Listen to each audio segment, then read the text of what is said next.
Good evening, everyone, and I'd like to welcome you and call to order our Lucan Biddulph Council meeting for Tuesday, February the 7th. For those of you watching us online, you can't see the gallery, but it is full. So I'm happy to see this number of people in our gallery. It's been a long time since we've had this many people. So welcome to everybody that's here. Is there any disclosure of pecuniary interest? So I don't have one at this meeting, but I did have one, and it was disclosed at the last meeting, which would have been January 17th. And I know that the deputy mayor who chaired that meeting did mention it, but I did have a interest, and it was for a relationship with a family member doing business with a company we're doing business with, and it was on the accounts paid. Okay. So since 1993, Dick Juergens has been a staple at the Lucan, now Lucan Biddulph Community Memorial Center, and that is 30 years of service as of January 19th.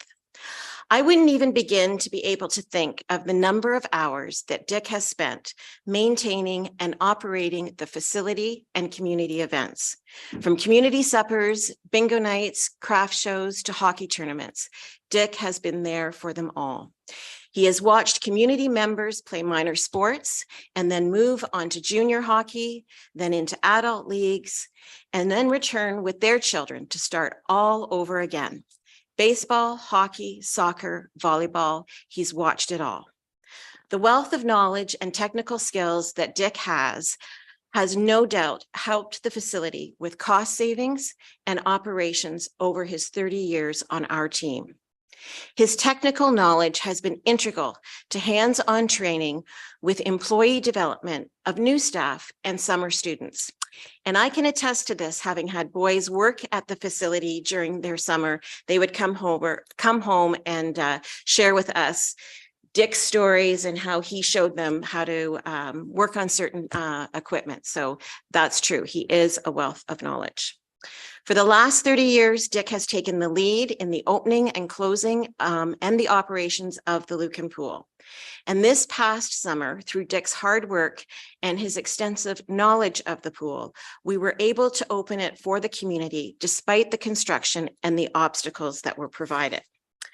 Personally, I worked with Dick for years when I was the tournament coordinator for Lucan Minor Hockey, and I would have been a mess without his support during those days.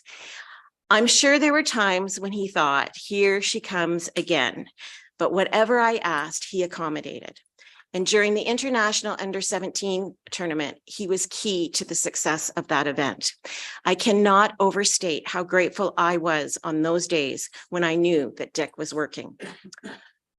Although Dick is not able to be with us this evening, it is important for the community to hear the value and commitment that he has provided our community over the years. I know that Paul and his staff over at the community center will be acknowledging this milestone with Dick. He will be presenting him with this certificate of appreciation and a token of acknowledgement for the 30 years of employment and service to Lucan Biddulph. And I ask my colleagues and everyone here to thank Dick for his years of hard work and his continued service to Lucan Biddulph.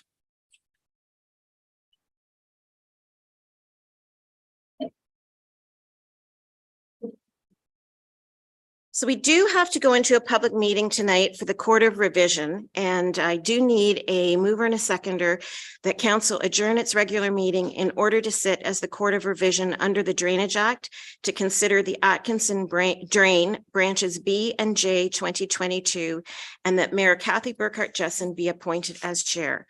A mover and a seconder, please. Deputy Mayor Manders and Councillor Westman. All in favor? And that's carried. At this time, I'm going to turn it over to Jeff to take us through the Court of Revision. Yes, thank you, Your Honor. There's really not a whole bunch here to go through, so we'll get right to it in that we have had no appeals brought forward for this drain, so we can move forward. Okay, So that was simple. Any questions from the members of the court? Okay, seeing none, then I would ask for a mover and a seconder that the Court of Revision, having met on behalf of the Atkinson Drain Branches B and J 2022, does hereby adopt the drainage assessment schedule dated November 18th, 2022, as submitted by Spreet Associates. Councillor Westman and Deputy Mayor Manders, all in favor, and that's carried. And I would ask for a mover and a seconder that the Court of Revision be closed at 6:20 in order to reconvene regular council. A mover and a seconder, Councillor Westman and Deputy Mayor Manders, all in favor, and that's carried. Okay.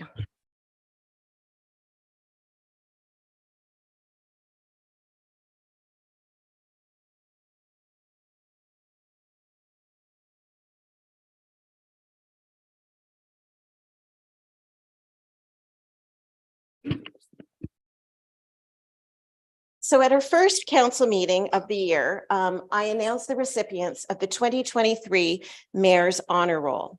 And it is with pleasure that we welcome the worthy recipients to tonight's meeting. As I remind everyone of who is being recognized this year, when I announce your name, I would ask that you come up to be formally acknowledged. So Tom Card for Sports and Recreation. There is no shortage of recognition opportunity when it comes to sports and recreation in Lucan Biddulph, but Tom should be an inspiration to all of us. Tom recently competed at the International Functional Fitness Federation Masters Championship in Aruba in the 65 plus category and has been highly publicized. Tom won the gold medal, which he's wearing here tonight, and brought home the Male Sportsmanship Award. This is really why Tom is an inspiration and worthy of being recognized on the honor roll. When you speak to anyone at WholeFit, Tom's enthusiasm and encouragement of everyone working out towards achieving their fitness goals is second to none. He is their loudest cheerleader. Tom has found a supportive community that has taken his fitness journey somewhere he didn't even realize he was on the path of. You've represented Lucan Biddulph at an international level, and we know you're not finished yet. So congratulations, Tom. Oh. Did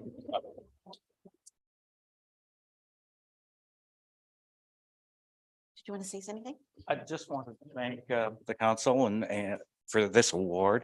It was truly unexpected and just absolutely amazing. And I also want to thank, and I know you've mentioned WholeFit already, but they are such an amazing community, amazing trainers there, and especially John Celestino, who has been with me since I started there. So, okay, thank you very much. Thanks so much, Tom.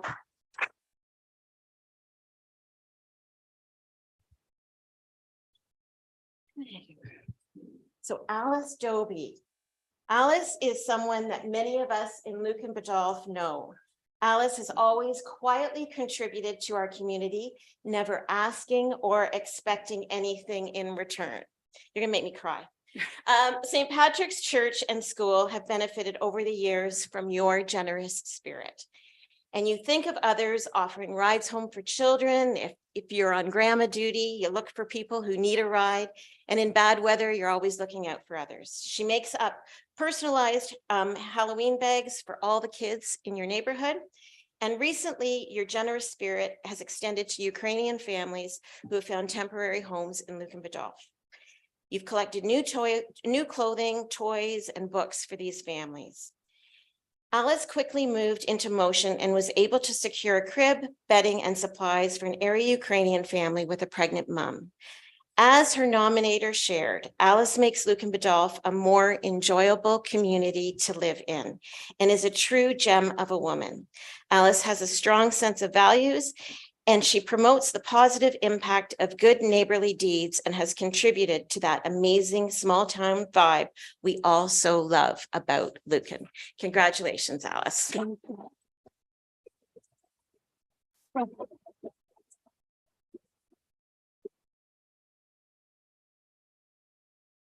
Family pictures. Do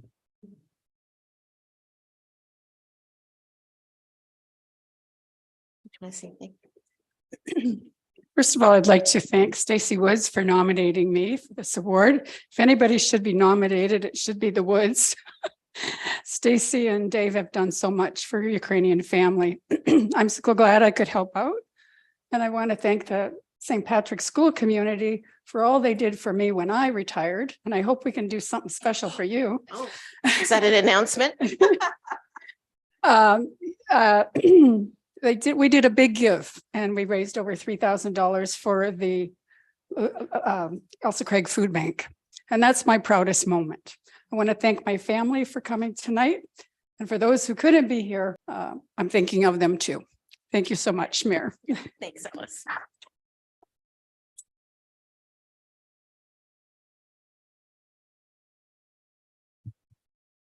So Ken Rees. For anyone who has been involved in scouting over the years, you will know Ken Rees. It has been said that the scouting program in Lucan would not be what it is if not for the dedication of you. You can see the span of Ken's involvement in the first Lucan Cubs and Scouts, as he has had a hand in it for over 35 years. Not only do you see Ken's imprint in the program, but Ken is responsible for the upkeep of the Scout Hall and all the equipment of this troop. I cannot imagine the difference that you have made in the many boys' lives that you have touched over the years. Congratulations, Ken. Thank you.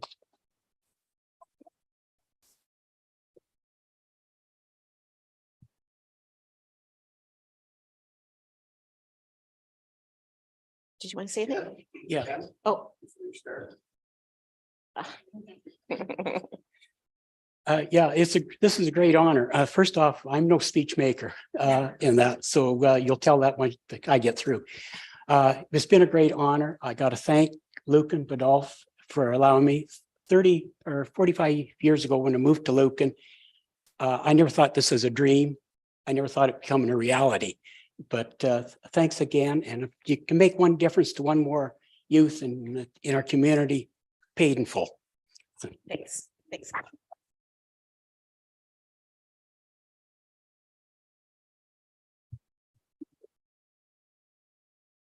So Keith Salter and Brian Harrigan, and these fellows get the award for citizenship.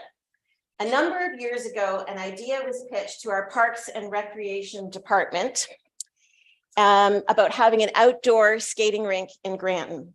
And anyone who has had a backyard rink knows that maintaining one can be have a thankless effort.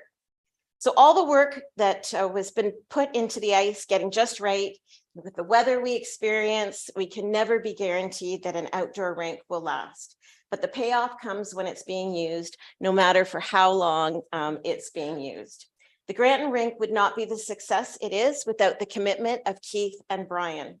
When the idea was first broached by Councillor Westman, Keith and Brian immediately took charge and, working with our Parks and Rec department, got the logistics figured out. Keith and Brian have not only invested their time to the rink, but they have invested in equipment that ensures the maintenance is not as laborious. We know that the families of Granton are beyond grateful for the efforts these guys have made over the last number of years to ensure the rink is up and running for no matter how long, but that everybody can enjoy. So thanks very much and congratulations.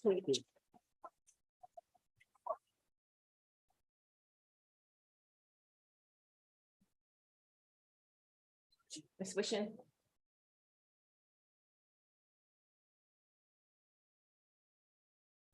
Did either one of you want to say anything? I just want to thank the council for getting us started way back. I don't know. I guess it's been 8-10 years, I guess, for us. I want to thank them, and I just want to thank all the families that do come out for the ice. We do appreciate it. We always run into a lot of different families, especially Sunday mornings for the younger kids. And it's just too bad that this is the year that it's not been good. We're hoping, but I don't think it will be possible. But thanks, everyone. Been unfortunate this year. That's what happens, right? Absolutely. All right. Well, thank you very much. Okay, no, thanks very much, guys. Certainly appreciate this. Great, thank you.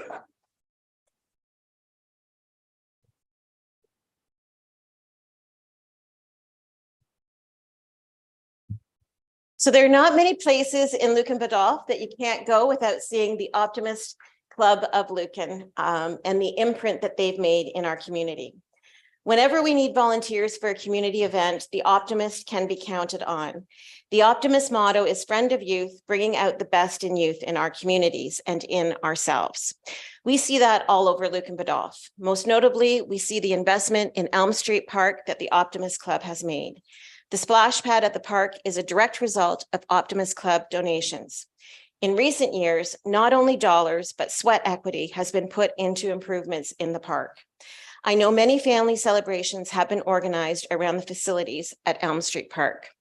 The recent pledge of $30,000 towards the building campaign at the Community Center Arena shows a commitment and confidence in investing in our community. Of course, we're all familiar with the Easter egg hunts held in Lucan and Granton and the bike rodeos held on Canada Day. The Optimist Club has invested in field trips for our students.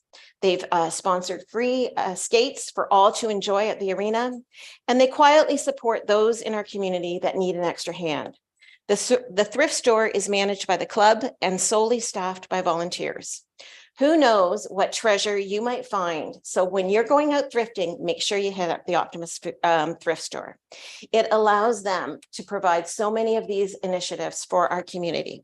So thank you, Lisa Ansom's here as the president of the Optimist Club, and we want to thank you for all that you do to contribute to the betterment of our community. Thank you very much.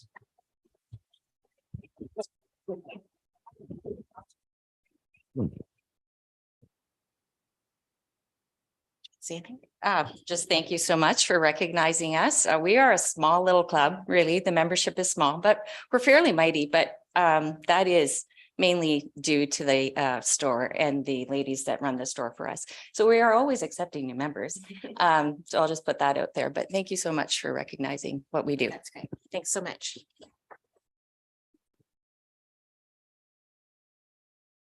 So maybe what we'll do is we'll get everybody back up here and we'll do one group shot. And then everybody's welcome to stay for the council meeting, but certainly we understand if you've got something else to do.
All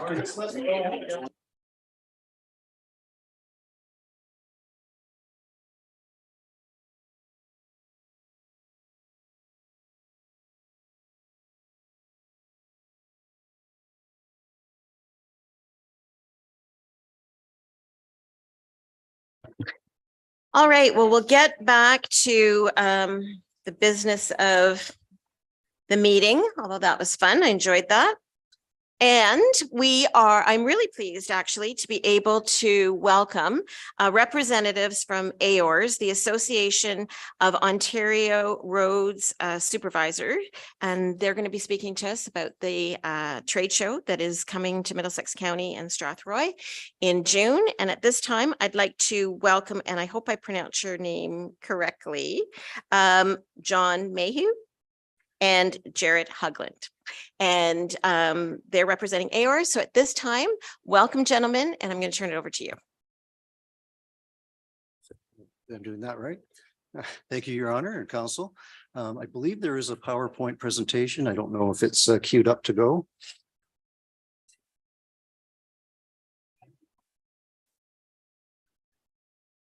There it is. Excellent. Yes, thank you for allowing us some time on your agenda this evening. My name is, I'm going to advance to the next slide. Put it in, there it is. Okay, so my name is John Mayhew. I am the Executive Director of the Association of Ontario Road Supervisors. And I guess I'm here to sort of make a re-announcement because the original announcement was several years ago that the Middlesex County Public Works Association was awarded the originally 2021 Public Works trade show that AORS puts on every year, but because of the pandemic, it got postponed once and then twice and has become the 2023 trade show. And it is scheduled to happen on June 7th and 8th at the Gemini Sportsplex in Strathroy. And this is a trade show that we put on every year. It is typically hosted by one of our 32 local associations, of which the Middlesex County Public Works Association is one. And they were awarded this based on a proposal that they submitted to the board of directors of AORS prior to 2019, I guess that was. It seems so long ago. And it was an excellent proposal, and the board was very impressed and was very pleased to award the show to them. And obviously they've had a little extra time to think about it because of the pause. But now that we're in the home stretch, it's all systems go. If you want to advance to the next slide, please. So just to give a little bit of background about who AORS is, the Association of Ontario Road Supervisors, we are a non-profit member-based association. Our members are typically municipal and public works managers, supervisors, so people like your own Jeff Little. We have 32 of those local associations across the province, so the Middlesex is one of them. Just an aside, each of those 32 appoint one person to the board of directors, so Jeff represents Middlesex County on the AORS board of directors. We do a lot of things that you would typically expect an association to do in support of its members. We do a ton of training. We administer the Certified Road Supervisor Program, which is legislated here in Ontario. We do a number of publications for our members. We do networking events, of which the trade show is one. We hold an annual competition, the rodeo, the truck safety rodeo, where we have competitors from across the province. And I like to say Middlesex County has had winners a couple times, I believe, in the not too distant past. And so that's how we support our members, who are your municipal public works managers and supervisors. And next slide, please. And so the trade show, as I mentioned, it's held annually. It's a 2-day affair, always the first week of June. And what it does is brings together not only the suppliers of the products, the equipment, the services that municipalities use to your local area, but it draws delegates from across the province. So municipal public works folks from all parts of the province will venture out to this trade show every year, regardless of where it is. You'll have folks from Cornwall to Sarnia and Barrie, and the odd time we'll get people from North Bay and Thunder Bay come down. So it's a really good opportunity to bring the public works professionals together with the products, the companies that provide the products and services to them. But again, those same companies also provide those products and services to other companies, many of which reside here in Middlesex County. So it's a great opportunity to bring those folks together. We typically get around 2,000 people over the 2 days, both the delegates and exhibitors and their staff. So it's a busy 2 days, brings a lot of good business to the area, and we're really thrilled to be doing it here in Middlesex County this year. At this point, I'll hand it over to Jarrett. Well, first of all, I'm Jarrett with Middlesex County Public Works Association. I'm the president of the local and also the chairman for the upcoming trade show. So it's a dual purpose role, and we're trying to make it, I guess, why Middlesex? I guess that was our selling point. It's centrally located. Yeah, why not? Yeah, this is what we're all about here. Yeah, 100 series highway access to 401, 402, and urban and rural populations. We have a combination of both, which is great. It's close proximity to diverse restaurants, accommodations, and entertainment throughout the county, not just in the Strathroy area. So, slide. Thank you. Local benefits. I guess the biggest thing for everyone would be your provincial exposure. We get us, Middlesex back on the map for more things. We keep talking about it. Countywide business engagement. We've been going around to all the businesses all through the county, not just in certain areas, all across from border to border. So, and then with any rising proceeds from the thing that goes to local charities, which we would love to support. So, and then again, it's back to the close proximity to diverse restaurants, and the accommodations are close by. Everything's nearby, so we can get people to and from where they need to be. Yeah. I guess our team, we have a cohort group of municipal staff, suppliers, and contractors. We've been working on this, well, since 2019. We've had some people that have started, retired, moved on. We've had some suppliers come and go, but we've pressed pause a few times, but we're here ready to go again. So it keeps going, and we have great staff. We keep recruiting great people. So it's been excellent. Working together to promote association in the county and public works and in general. So that's the biggest thing, is we're just trying to promote, like, why Middlesex County, why get into public works associations, why work for public works. We've been doing a big promotion that way through AORs to get people in, just to get good quality operators to come work for these counties, municipalities, cities that want to do their local people proud. So. The next steps, I guess we started, or we did a county council back in 2019. It's been a while. Yeah.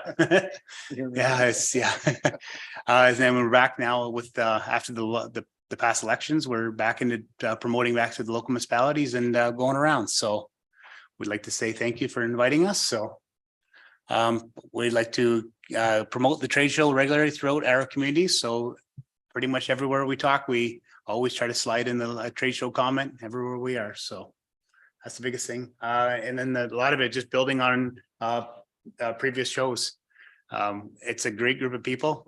Last year was a group of Barrie that ran it, and we've been in contact with him. They've been nothing but excellent. So it's a nice group of community people, and we help each other out with work related problems, everything else from the trade show to you name it. So we're all here to work together. I guess biggest thing, we want to appreciate your support, allow staff to assist in the planning and execution of the event. Jeff's been a huge supporter of AORs, obviously. He hasn't missed too many meetings, and if he has, it's been a real good excuse. So yeah. No, he's been great. So yeah. Encourage staff and all to attend the trade show in Strathroy this year. Promote the benefits of the trade show to all local businesses. And then the biggest thing was just want your kind support, just to show your support and just appreciate everything that you guys do to help us. So thank you. Also to help us promote the show, because you obviously have a network between not just this municipality, but all the Middlesex County municipalities to get the word out. And both from a perspective of if there's local businesses that would like to exhibit, connect with the municipal public works sector, as well as, local farmers love to come to these shows because they like to kick the tires too. I have to say the biggest excitement last year was this little kid was running around with his mom, and it's free to come in. You just come in and he was so excited to see the equipment. And you just run around, just look at that tractor, look at this. And it was actually, I was more intrigued with the kid than anything else. It was quite entertaining, I have to say. So, yeah. Thank you for that. Jeff, did you have some comments? Yeah, I just like to, one of the things I think just to touch on is that, and Jarrett talked about how this is a county-wide initiative. And I just want to make sure council understands that we have the local municipalities, we have the county, but this includes the city of London. It includes the reservation, Oneida's part of it, big or small, that we're all pitching in to put this show on. So, and I think it takes all of us working together to do it. Even though it's in Strathroy, if we don't have the support of the county, then it makes it tough to pull off. So I just want to make sure everybody realized even all the municipalities are taking part in it. So Thanks for that, Jeff. Any questions for our delegation at this point? Deputy Mayor Manders. Yeah, I guess I just got a comment. I was at the show in Barrie last year and it was a very good show. I was there as a vendor, but maybe just a comment or some input would be just, it's amazing the outdoor equipment that's there. And there is a focus obviously on public works, but I think as you're promoting it and it's being promoted, it should be really promoted also to the Parks and Rec and to that group also, because it's just incredible the amount of equipment that the vendors are bringing. And I just think it's maybe a missed opportunity because again, it costs nothing to go. Typically it's within a couple 100 kilometers radius. So it's, what you want is the vendors to see the volume of people in order for them to sign up for the next show, obviously. And maybe whoever's hosting in 2024 is, have them really promoting it. Because again, if they can bring a lot of people from their area, and we bring a lot, you guys bring a lot of people from your area, it's only going to help the vendors sign up that really, that help assist pay for the show and then help with the funding it. So it is a great show. I just think that certainly it would be a great opportunity for the Parks and Rec managers to be at also. It's a good idea. Any other questions or comments from council? So you mentioned, and Dave just confirmed it. So there's no cost to attend and anybody can just go. So you don't have to, like you talked about this, mom and little guy. So if anybody can just go to the trade show. Yeah, we do encourage people to pre-register just so isn't a bottleneck at the registration area, but no, it's free of charge to attend. Okay, that's awesome. And then I guess, and Jeff can work with our communications officer, but certainly anything on social media, we're happy to share and do anything from that standpoint.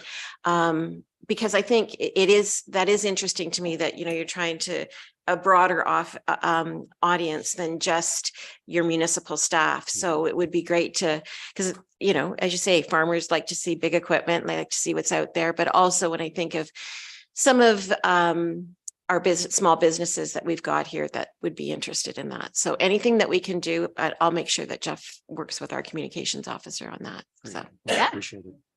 And we'll be there for sure. We'll show up at some point over the 2 days. So that's great. Thank you. Yeah. Thanks very much for coming. Thank you. And yeah, good luck. Congratulations. Okay. Looking forward to it. Thank you. Thank you. Okay. So I just need a mover and a seconder to receive the Middlesex County Trade Show presentation from AORS for information. Councillor Westman and Councillor Hodgins, all in favor, and that's carried.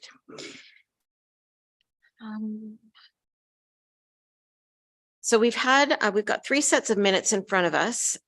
We've got the closed session minutes from December 6th and the 20th, as well as the minutes from our regular council meeting from January 17th. I'm sure that you've all had an opportunity to review them. If there isn't anything that needs to be amended, I would ask for a mover and a seconder to approve those 3 sets of minutes as circulated. Deputy Mayor Manders and Councillor Hodgins, all in favor, and that is carried. There was on the business arising one item added, and that was the urban design standard guidelines, and that came out of our budget discussion from last week. So that has been added to the business arising. Was there anything else that council wanted to have added to business arising? Okay. Moving on to correspondence. We've had a number of items that we've received. Now, staff hasn't pulled any of them for discussion, but I didn't know if there was anything that caught any members from council, their eye, any attention that you would like given to any of these items. And if so, let me know and we'll pull them for discussion. Okay, seeing none, then I would ask for a mover and a seconder that we receive the correspondence items for information purposes. Councillor Westman and Councillor Hodgins, all in favor, and that's carried. Moving on to committee reports. Blue Water Recycling. We meet Friday. CEDC, I believe that the meeting was rescheduled in January and is now going to be held in February.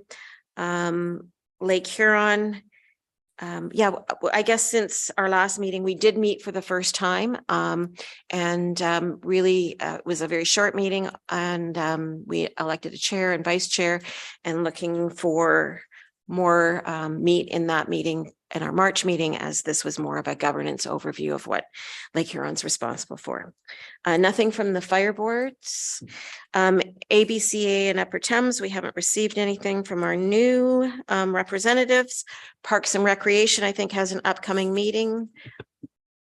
Thank you, through Madam Mayor.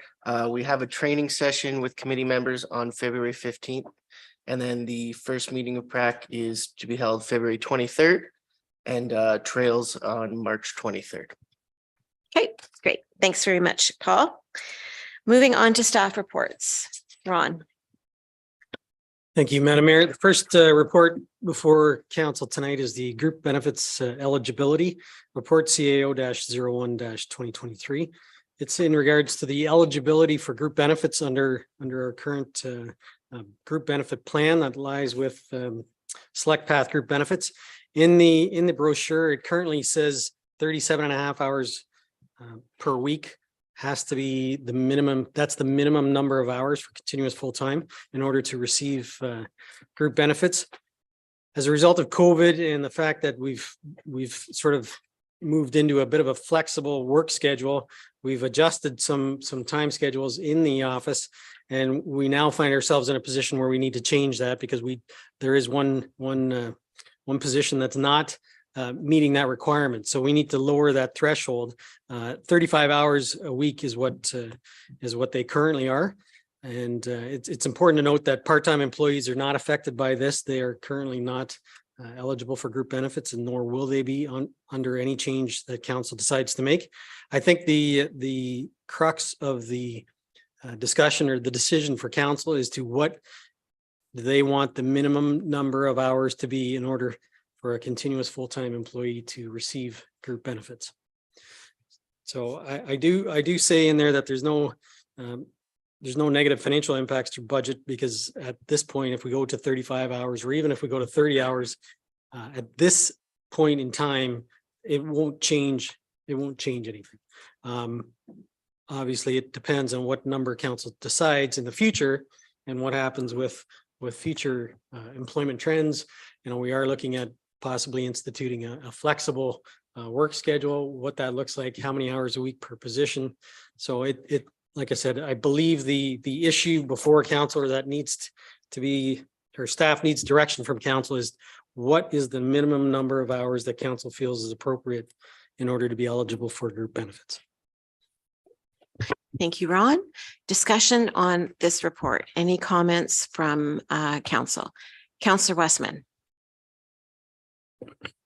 Yeah, I think I would be open, sorry, I would be open to the 30-hour threshold because yes, we are going forward looking at some flexible hours for certain positions. And I think we can say that once we got through COVID and saw how our employees can be more efficient working from home or utilizing new tools online and what have you, those hours, we may get a greater benefit from having some positions with less hours. But in order to attract and retain employees, I think we need to be able to offer comprehensive group benefits as well. So having a lower threshold is not really going to affect us because it only affects full-time employees, not part-time. It's not going to add people to the list that shouldn't be there. So that's my 2 cents on it. I think we should use the lower threshold. Okay, thank you, Councillor Westman. Deputy Mayor Manders. Yeah, I'd like to see it be at 35. I think that's too big a drop at once. I think, again, if it's full-time employment, it's, I just think going to 30 hours and to at least that person, or they realize if they go to 30, they won't get benefits. They go to 35, they will get benefits. Right now, we don't have anybody at 35, but at least now going forward, our CAO could at least then, if they had an employee approach them, or certainly if there was a job interview, they could be told that it's 35 hours. If you go below that, you don't get benefits. I'm definitely not in favor of dropping it to 30 hours, full benefits. Okay, just one correction. There is one employee that's at 35 hours. So, okay. Any other comments? Councillor Hodgins. Thank you, Madam Mayor. So just to clarify, that one position that is currently at 35 hours, they're excluded from the group benefit because the threshold is 37.5 currently. Through you, Madam Mayor, to council. Okay. Sorry, to Councillor Hodgins. Okay, I was just going to say, we just have to be careful with the language that we used because it is just one position. So we don't want to, we can't identify, right? And if we do, then we're going to have to go in camera. So we just have to be careful of their language. So to answer your question, Councillor Hodgins, the position was adjusted to a 4-day work week and went from 35 and a half to 35 hours. So they are still on group benefits, but that's pending this, which I wouldn't expect that to change. And just a few other questions that I had. So I guess you noted that we're considering some options for flexible work schedule. But I don't think I don't think that's been presented to council yet, but is there any more information you can share, I guess, like what those considerations are or when we may see more information related to that? Through you, Madam Mayor, to Councillor Hodgins. We don't know exactly what that's going to look like yet, so I can't answer that question with any sort of definition for you. It is going to be a project that we're going to look at this year. I think we're going to look at it. We don't want to reinvent the wheel. We're going to be looking at what other municipalities have done and are doing and are considering doing. And we also need to consult with our employees to find out, is that even something that they want, that they would use? So there's a I can't say that there's going to be a report in the next 3 months because I doubt it. We're probably looking at 6 to 9 to 12 months to get this worked out. And just follow up to that. So I guess we're pretty early in the stage, but is a 4-day work week a part of that consideration as well?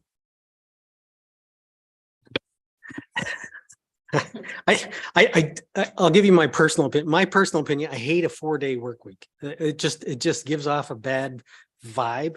I think I would much rather use the term flexible work schedule because again, every position is different in reality. we're not a big enough group to have, a staff of 12 that looks after one sort of department. So the Public Works Department is vastly different than the Parks and Rec Department. That's vastly different than what we do here in the municipal office. So there's a number of different aspects. So I don't want to, I wouldn't want to call it a 4-day work week. I think we just want to be flexible to our employees. That could be hybrid. It could be, sort of an adjusted work schedule. We could possibly opening up earlier and staying later. Maybe somebody would rather, work less hours in the 5 days and work Saturday morning kind of thing, and have the office open for extended hours. So those are all the considerations that we'd like to have a look at, and then bring something back to council. Okay, thank you. And then just some comments I'll add at the end. My thoughts on this were sort of in line with what Deputy Mayor Manders has shared. I think the drop to 30 hours, I think it's maybe like to do the benefits first. I feel like that a change dropping to 30 hours should only come when I think we have a better understanding of what that flexible work schedule would be. And maybe at that time, if that's where we're going, then the benefits can go with that. But I think putting the benefits, the group benefits piece first, maybe is just not required. So I guess further to that, to the recommendation before us, I would be more in favor of revising that to 35 hours per week to ensure that we are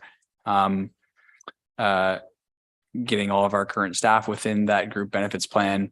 And I think that once further information comes about the flexible work schedules or this project that we're looking into this year, then we could bring this back up for further discussion with the group benefits. Okay, thank you very much, Councillor Hodgins. So I agree. I think it should be 35. I think we're putting the cart before the horse. I'm not going to repeat what Councillor Hodgins said, but at this stage, I would be more comfortable at the 35. So any other comment from council? So as Councillor Hodgins said, we do have a recommended motion in front of us, but I will entertain a motion, either the recommended motion, or if council wants to put a different motion on the table, I would need a mover at this time.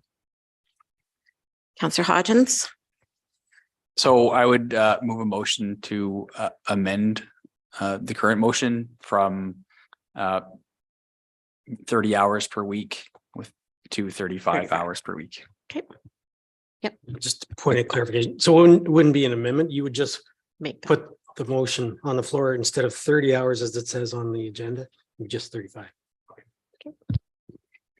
Okay, so a mover for that, and I'll just read it before I ask for the seconder. It's that report number CAO-01-2023 be received for information, and further that council set the minimum number of hours worked per week in order to be eligible for group benefits at 35 per week for full-time employees. So that's moved by Councillor Hodgins. A seconder, please. Deputy Mayor Manders. Is there any further discussion on this motion? Then all in favor? And that is carried. Okay, did you have anything else, Ron? Nothing? Okay, moving on to Tina. You've got a couple reports for us tonight. I do indeed, a couple. So the first report is the Clerk's Department annual update.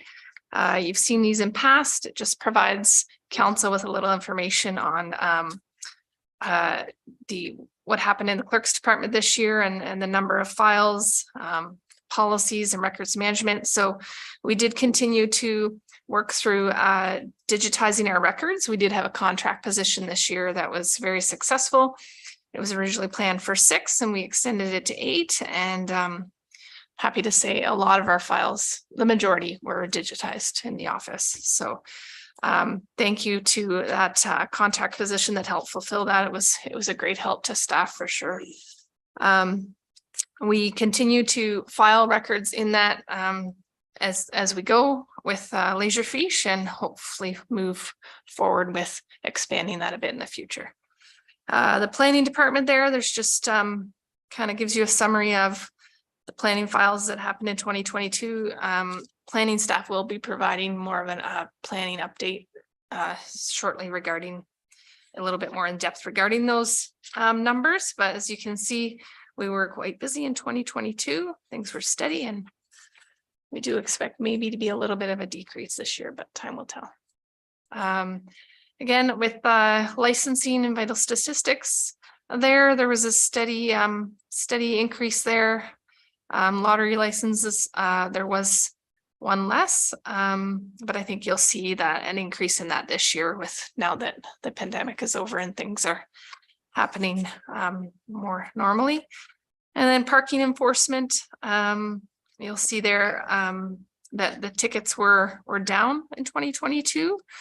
So that's kind of a good news story. And then animal control, there was obviously some changes to our animal control in 2022 with dog tags being removed.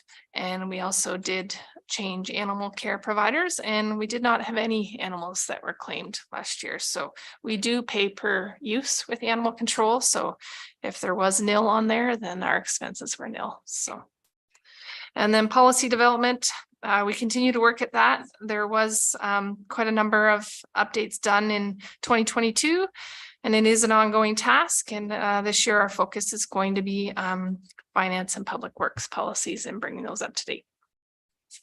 So that's a summary. If anybody has any questions on that. Great. Thank you, Tina.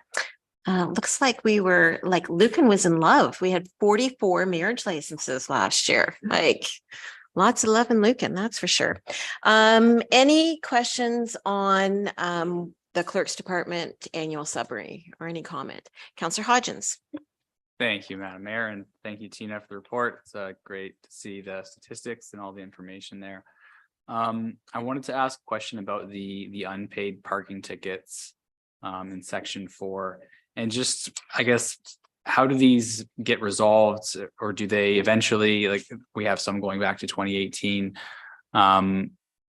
Is there any, I guess, what's the process there, or what's the ultimate outcome with these unpaid tickets? Do we ever recover this revenue or no? So when a ticket gets to a certain date, I think it's 45 days if they haven't been collected here, it gets sent off to provincial offenses.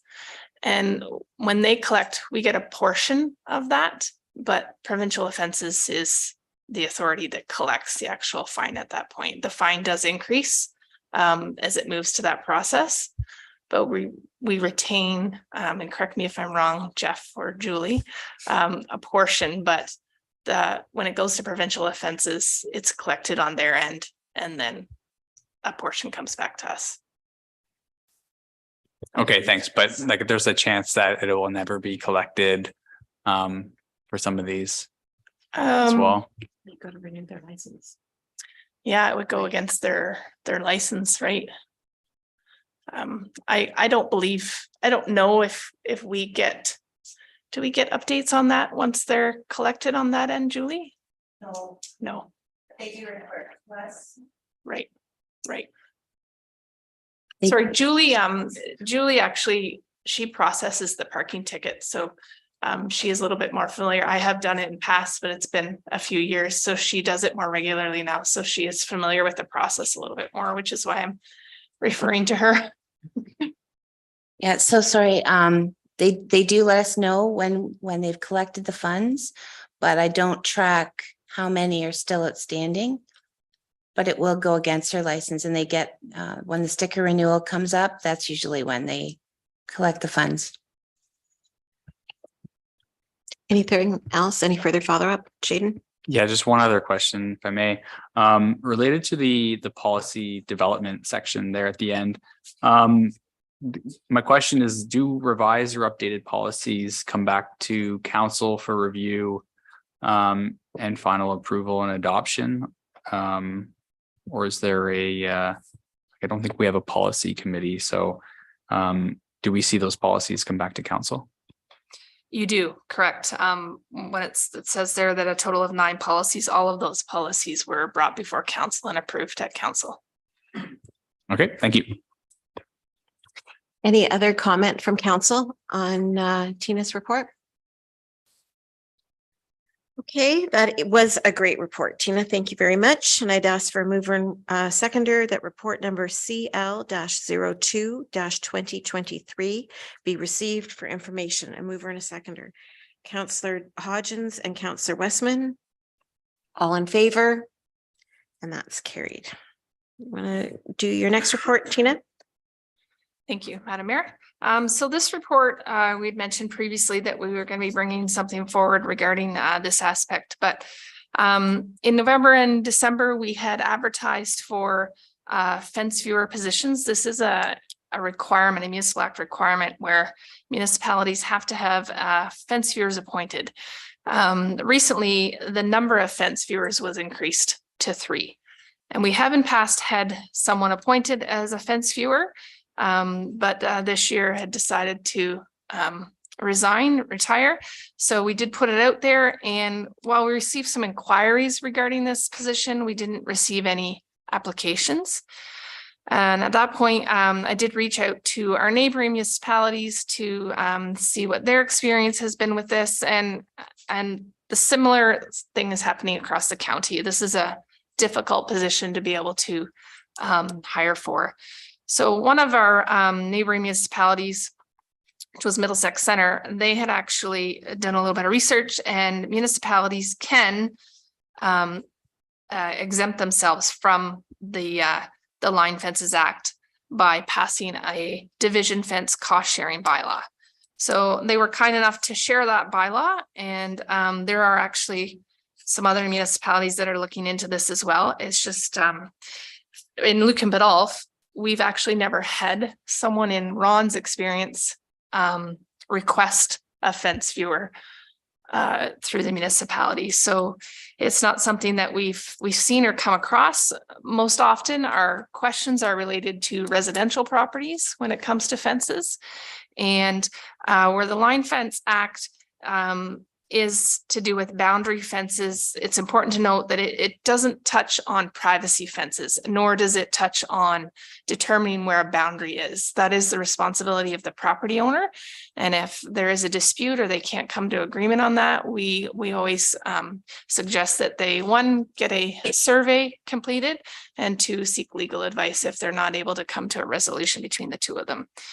So I have included a draft bylaw just for consideration at this meeting. And if council was okay with that, we would bring it forward for adoption at the next meeting. So if there's any questions on that, I will be happy to try and answer. Okay, thank you, Tina. Questions or comment on this one?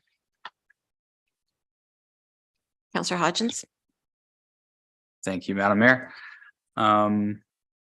I had a few questions with this. I guess when I looked at the draft bylaw, and there's that basic cost component. And I know this draft bylaw largely replicates what our neighboring municipality has used.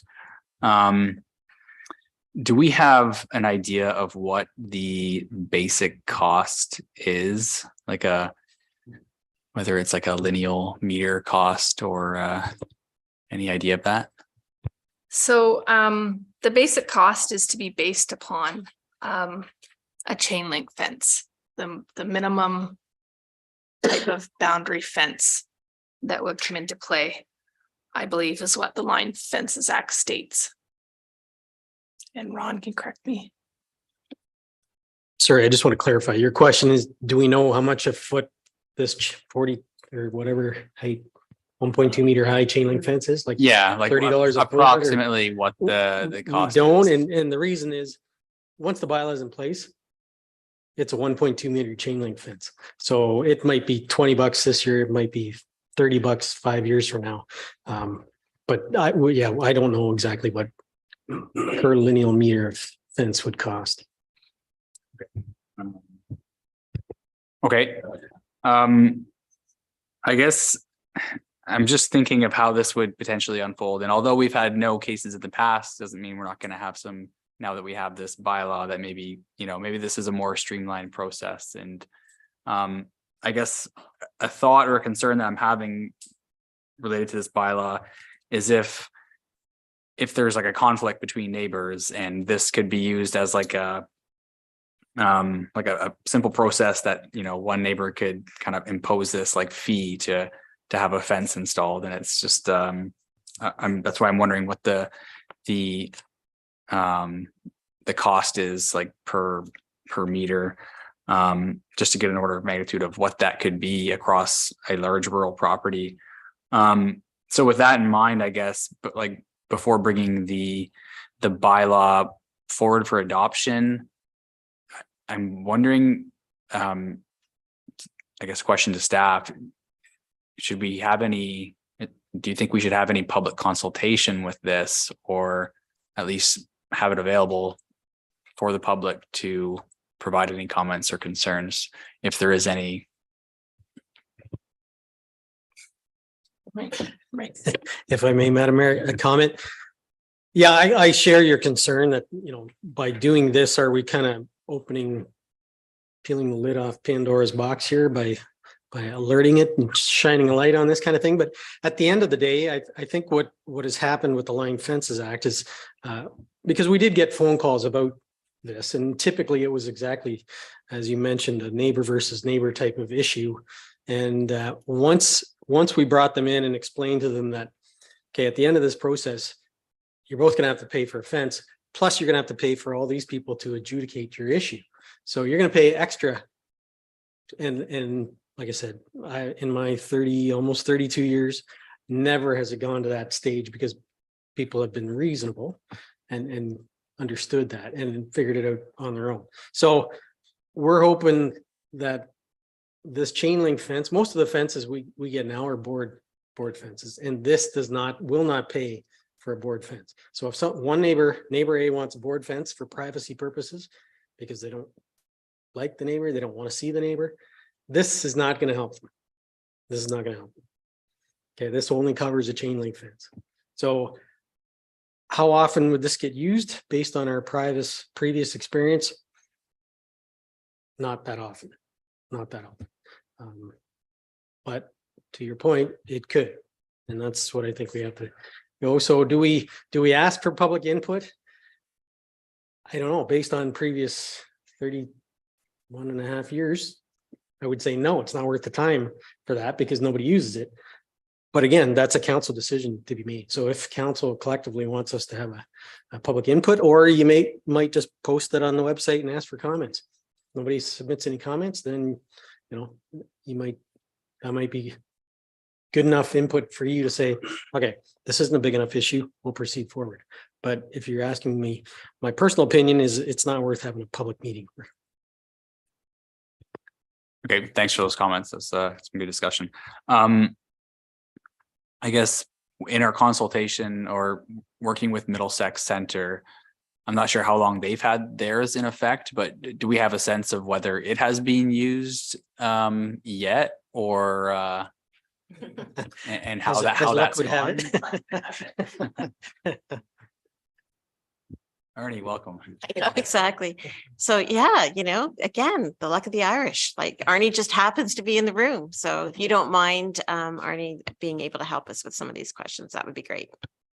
For sure. Happy to, through the mayor, to the councillor. It is a great question, and it does get referred to from time to time. A neighbor wants to put a fence up, and they're pushing their other neighbor to pay a portion of it. And it is helpful to have something in hand that we can hand them. These are the rules. This is what you can and can't do. This is actually a regurgitation almost of a bylaw Middlesex Center had maybe 15 years ago that we replaced. But then with the removal of the line fences, or the fence viewers, we sort of brought it back, and based on consultation with other municipalities, what they had. But it is helpful because it provides that fence, that standard fence, that if you can't agree, this is what goes up, and you pay your portion of it. And like Ron says, it's if they can't agree, if somebody wants this board and fence, then they pay the full cost of that board fence. But we've used it a couple of times in the last year, but I think it's helpful more than not, for sure, to have that. Okay, thanks for those comments. I guess and this is this is for outside of our urban areas generally. Is it mostly for rural applications or it can be in urban areas as well?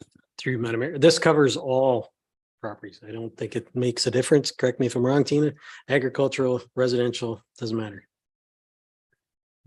Okay, and I'm just kind of thinking about it, and like if one neighbor, I'm picturing maybe more of an agricultural area here, but one neighbor wants a fence, like there's not really anything stopping them from installing a fence on their side of the property, right? Like they can, okay, here's the property line, go back a foot and they can put a fence up.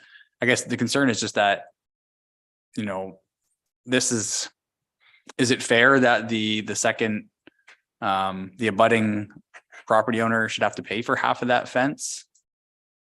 To have it go, and then does that fence go directly on property line? Like, I just think if somebody wants a fence, then okay, you can put a fence up, but is the neighboring property really, should they be obligated to pay for half of it? And maybe that's the question I'm asking, and whether this bylaw is gonna potentially, you know, as we say, open some doors for potential issues that maybe we didn't have previously. If I may, Madam Mayor, I don't think the answer to that question is any different under this scenario as under the old Line Fences Act. So that question is going to always be that question, regardless of whether we move from the Line Fences Act legislation to this piece of legislation. It's still going to be, it's not going to change. So, you know, I'd like to think that people have been reasonable here and we've been able to sort of rationally explain it to everybody, and at that point we step back and they've resolved it. So, and yeah, further to Ron's comments, being a property owner, there is some responsibility and there's some benefit to having a fence there, and both parties do benefit from it, whether you don't want the fence or not. There is some benefit to you, and I think it essentially goes up to a cost of property ownership that you may have to pay a portion of that fence. I've not seen it yet. Generally, people want their board fence. So it's not really come down to somebody having to pay something they didn't want. I guess my final question is, with this new draft bylaw, have we had that reviewed by our municipal solicitor?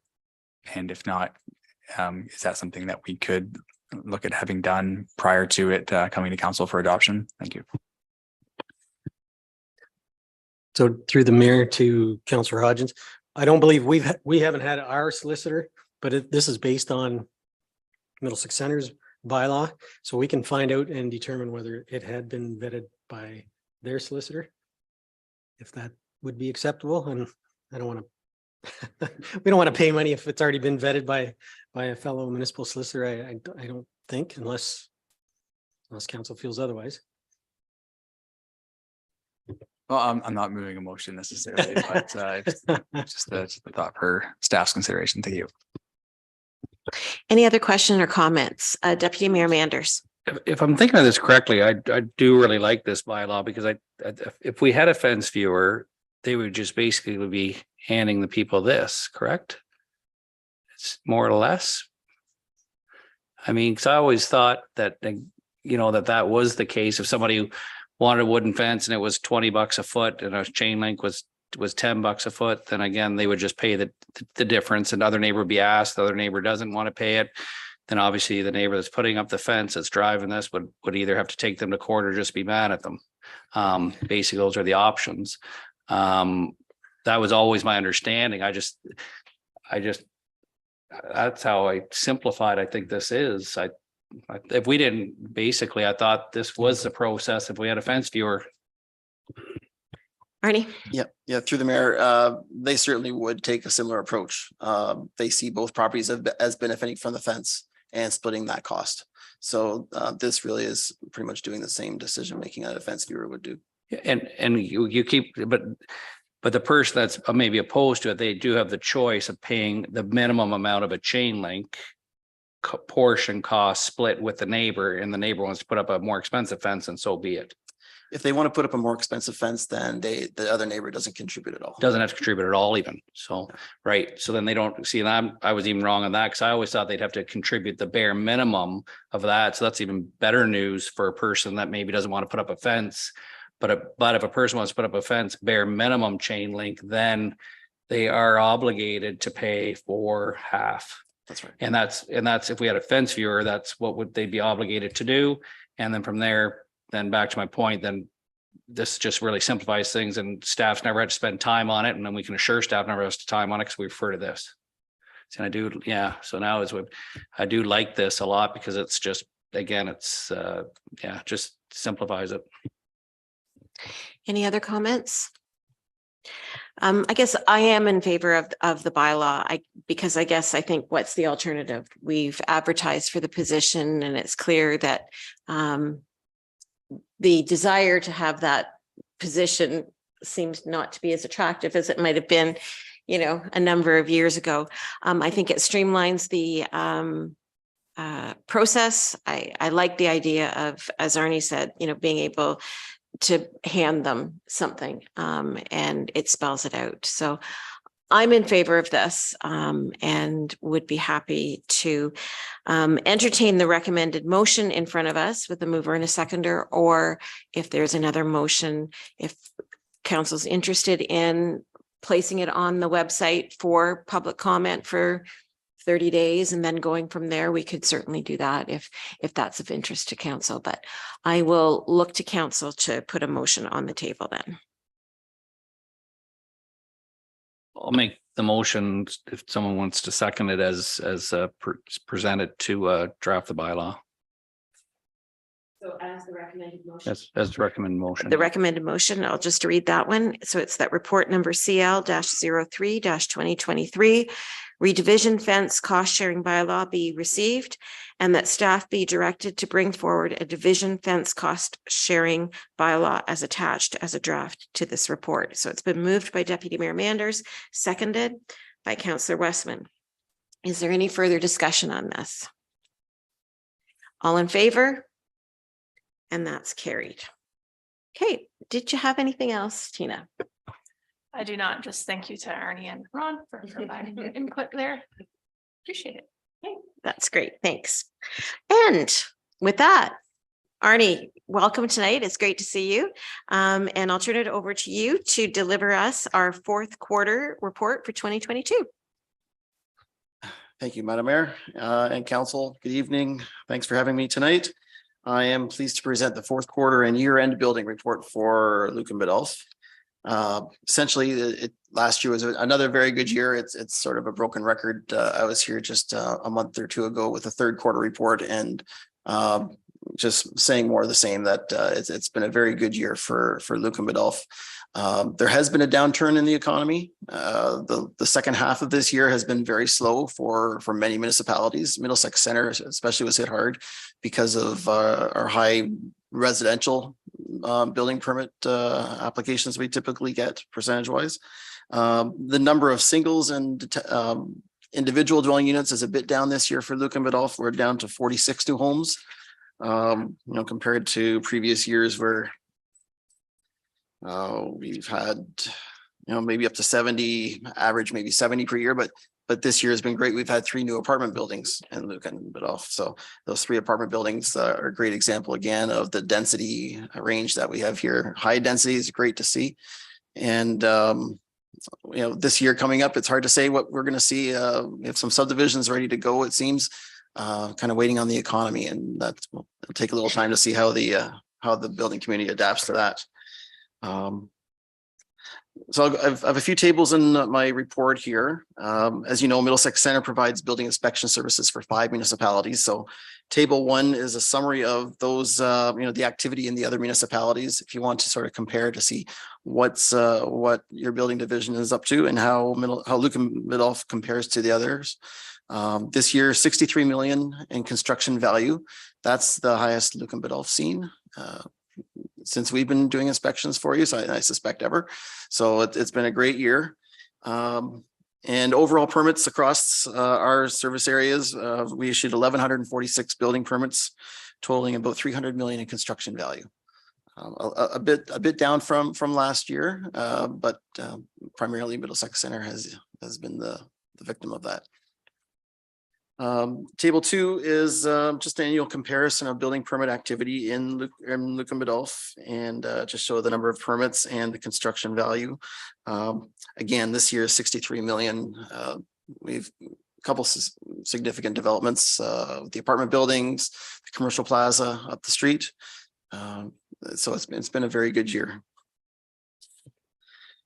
Table 3 provides a breakdown of what we've seen in the fourth quarter and then the year-end totals for different categories of permits. Whether it's housing, swimming pools, industrial, commercial, they're summarized there.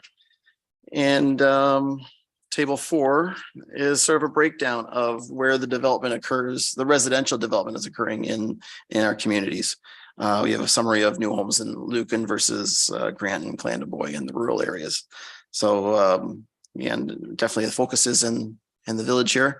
And again, it's been great. I have a verbal update as well, a couple of things, projects, building divisions working on this year. This year, in the first half, I'd like to bring a new building bylaw to council. I think I probably told you that last year, but I'm thankful that we weren't able to last year because there's been some changes that we'd like to get into that bylaw. So a building bylaw generally establishes standards for building division to work by, whether it's the inspections or notice. All of our building bylaws right now require 2 sets of paper drawings, and we're all electronic. So the building bylaw really should reflect what we're doing. And I can get more details of that when I do bring the bylaw to council. And yeah, like I said, hopefully in the first half, we'd like to get that done. With the province's Bill 23 and their encouragement of additional residential units, what our group was going to do is put together an additional residential unit or ARU brochure. Last year and the year before, we put together a deck brochure and a shed brochure to help the residents use that to design their own decks and sheds. It also helps answer some questions that the community might have without calling us, so it saves us time and puts at their fingertips. So we'd like to do the same thing with these residential units, how you can finish your basement to create an apartment, or what would be required to establish a residential unit in your detached garage. So we hope to have that done also in the first half this year. Unfortunately, I don't have a bylaw enforcement summary report for you. We have one in draft. I hope to take to council as soon as possible, but it's a 2022 bylaw enforcement summary report as well, similar to this one, but just focusing on bylaw enforcement. So if there's any questions, I'm happy to answer them. Okay, that's great. Thanks, Arnie. I do have a question. Is what sort of tent would need a permit? Through the mayor, the building code specifies large tents. We'll say large tents. I believe 60 square meters is the cutoff. Greater than 60 square meters, like a wedding tent. Yeah, a party tent. Typically does. Okay. Now I understand. Thank you. Any questions for Arnie on the report that he's delivered? Councillor Hodgins. Thank you, Madam Mayor. I'm going to ask a couple interesting questions. I hope I don't put you on the spot too much, Arnie, but thanks for coming.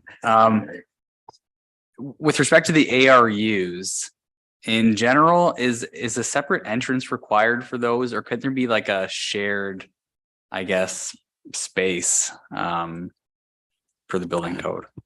So through the mayor, it would be a separate, it could be a shared entrance that has a door to the main floor and a door down to the basement.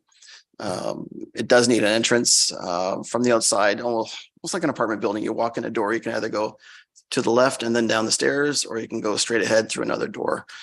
They'd be locked separate from each other. But yeah, you can use the same entrance. Okay. All right, thank you. And I had some other questions, but it's not so much related to this report in particular, but just kind of generally, I guess, the services that Middlesex Center provides to the township of Lucan Biddulph and other municipalities as well. And so Middlesex Center provides the building services to Lucan Biddulph and others. And how long has that, I guess, arrangement been in place, or that a service agreement with Middlesex Center? Sure. So through the mayor, I started with the Conservation Authority back in the 90s, and we did septic inspections for Lucan Biddulph at that time. And in 2000, the Conservation Authorities got out of septic inspections and it went to the municipalities. And I was hired at Middlesex Center. And Lucan Biddulph at the time didn't have somebody that specialized in septic systems. So we did septic inspections for Lucan Biddulph starting in 2000. And within 2 years of that, we were doing building inspections for Lucan Biddulph until your chief building official, Barry Mills, retired, or didn't retire, moved on. And we took over chief building official and inspection services. I would say about 2010 or 2010, maybe 20. Yeah. Yeah.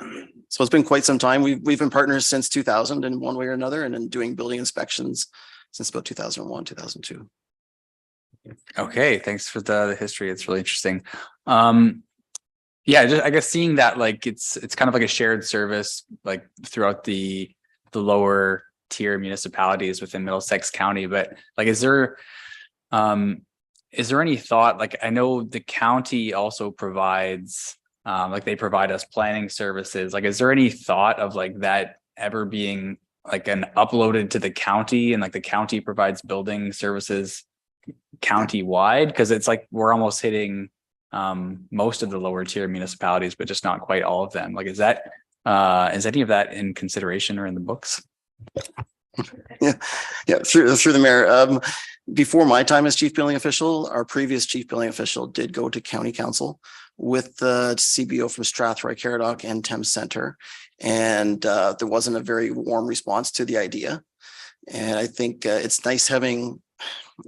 It looks good on paper, but it's nice having some local input and local control. If you have your own building division, it seems there's, I guess, the more local feel or flavor or involvement with the persons doing the review and the inspections and how we report to administration and council.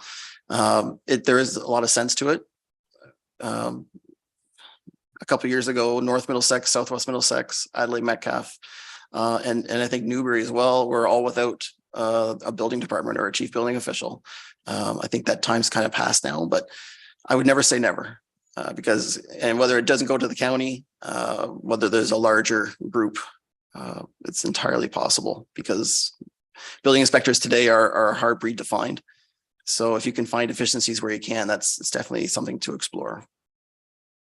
I just might pop in if you don't mind. So that is a discussion that I know has happened since I've been on county council.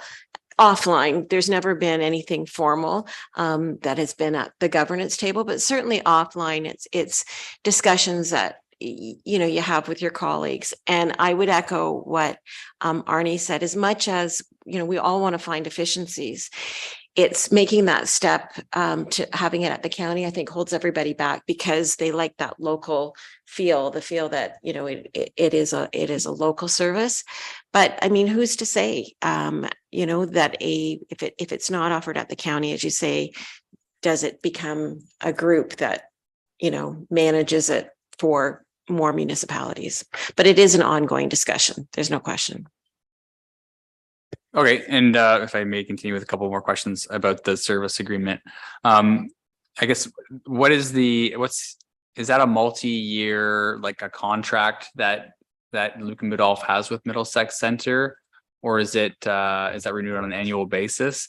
And the second question is that like a fee we pay based on the amount of applications that come in, or is it like a flat fee that yeah. Sure. Yeah, great questions. So we have a 3-year agreement, which I think ends at the end of this year for renewal. But staff do track their time, and that's how we do our best to keep track of how many hours we're in Lucan versus other municipalities. And that's how generally it's billed out, just by our time tracking. But it is like we're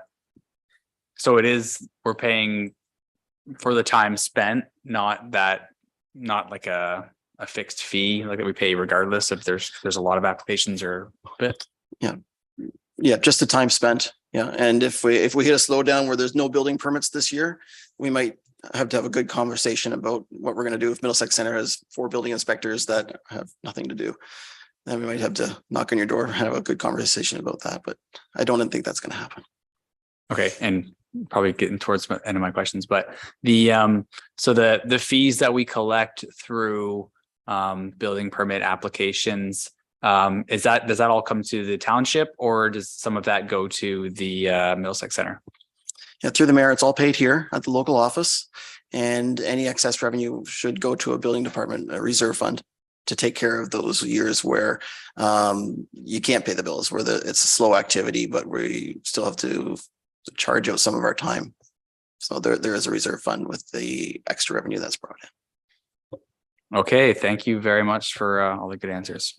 Okay, thank you, Councillor Hodgins. Any other questions for Arnie, Deputy Mayor Manders? I just wonder if you comment on potentially Bill 23 and if you're concerned on like bylaws and building standards and the thoughts of people just renting out their basement or nowadays bunkies or their sheds out back. Do you feel, is that concerning to you that it's clear? Because it doesn't appear to be clear maybe to me. Yeah, it's through the mayor. It's a great question. I'm currently indifferent. I think as long as we can establish what the rules are and what the playing field is, I can see it causing issues neighbor to neighbor. If you don't want somebody living in the garage next to you in their backyard, but they have the right to do that, I can see, and it's something that we can't step in and say you can't do it if it's by right permitted. Sorry, can I just stop? Because I got that just brought me that right.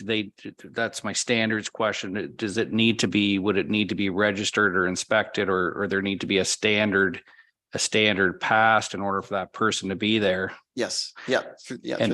And that's, I guess, my concern is, it'll be interesting, which will fall back, I guess, in the bylaw, I guess, if people haven't properly registered that bunkie, say out at the back shed for an individual to live, at least as a concern of mine.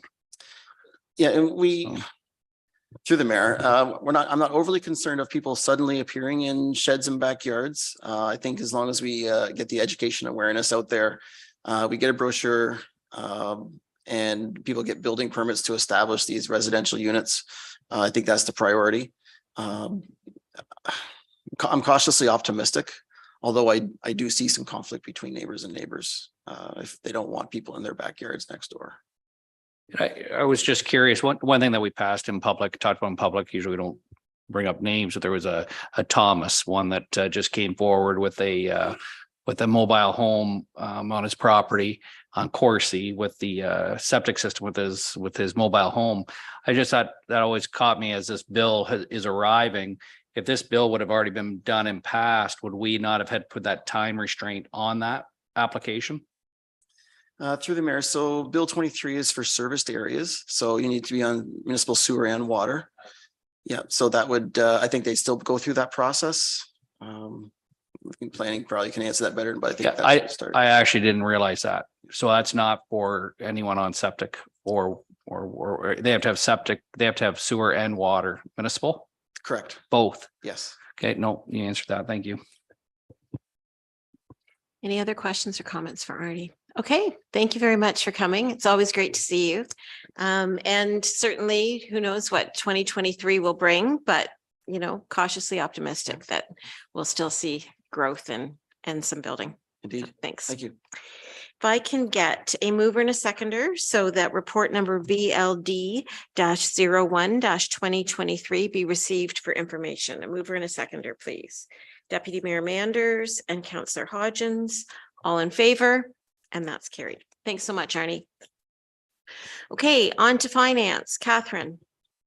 Thank you. The first report tonight is just for your information. It's in regards to our transfer payment agreement for our ISIP grant, and that's for the project at the community center. So our original transfer payment agreement had an expiration date in that of October 31st, 2022. And so we had to they brought forward a small amendment to change that to well into the future. The significance of the expiration date is If a past expiry date, they can't technically pay us out any claims that we have to gather those grant funds. So that's purpose of the amendment is so that we can get through our project and expect the expiry date is way into 2028, which is well past when we expect to be done that project. And they made a few other small administrative changes, which are more in our favor than it's make things more smooth. So it wasn't really anything significant there. So it's just an information to, so you know, that there was that change. Okay, thank you, Catherine. Questions on this? Okay, can I get a mover and a seconder that report number FIN-03-2023 be received for information? A mover and a seconder, please. Councillor Westman and Deputy Mayor Manders, all in favor? And that's carried. Okay, the next one. So my second report is regards to the budget for 2023. So last Tuesday night, we reviewed all the budget with council. And as a result of that, there was a couple of motions and suggestions for changes. So I implemented those two changes, which made a net decrease in the expenses of $25,000. So in the resulting was if we wanted to, as recommended from council at that meeting, was bring back this information and with keeping with a 2.95% tax rate increase, we would have to have a transfer from reserves of $50,561 in order to balance the budget. And I'm recommending taking that from the tax stabilization reserve. So if there's unless there's any other changes, that's where we stand at this point. And we move forward. Okay, thank you for that, Catherine. And before I open up for questions, just once again, it was a long night last week, but certainly I think there was lots of fruitful discussion. And again, congratulations to Catherine and your team, but all the department heads for the work that they put in to the budget and of course to the budget committee. Any questions or comments on what either in reflection from last Tuesday or any clarifications on our discussions from last week or what Catherine's presented tonight? Councillor Hodgins. I'd just like to make a quick comment, say thank you, Catherine and the finance team. I think the budget was very well presented in the memo that laid out all the changes and the process went very well. So thank you to staff. That's awesome. Thank you. Deputy Mayor Manders.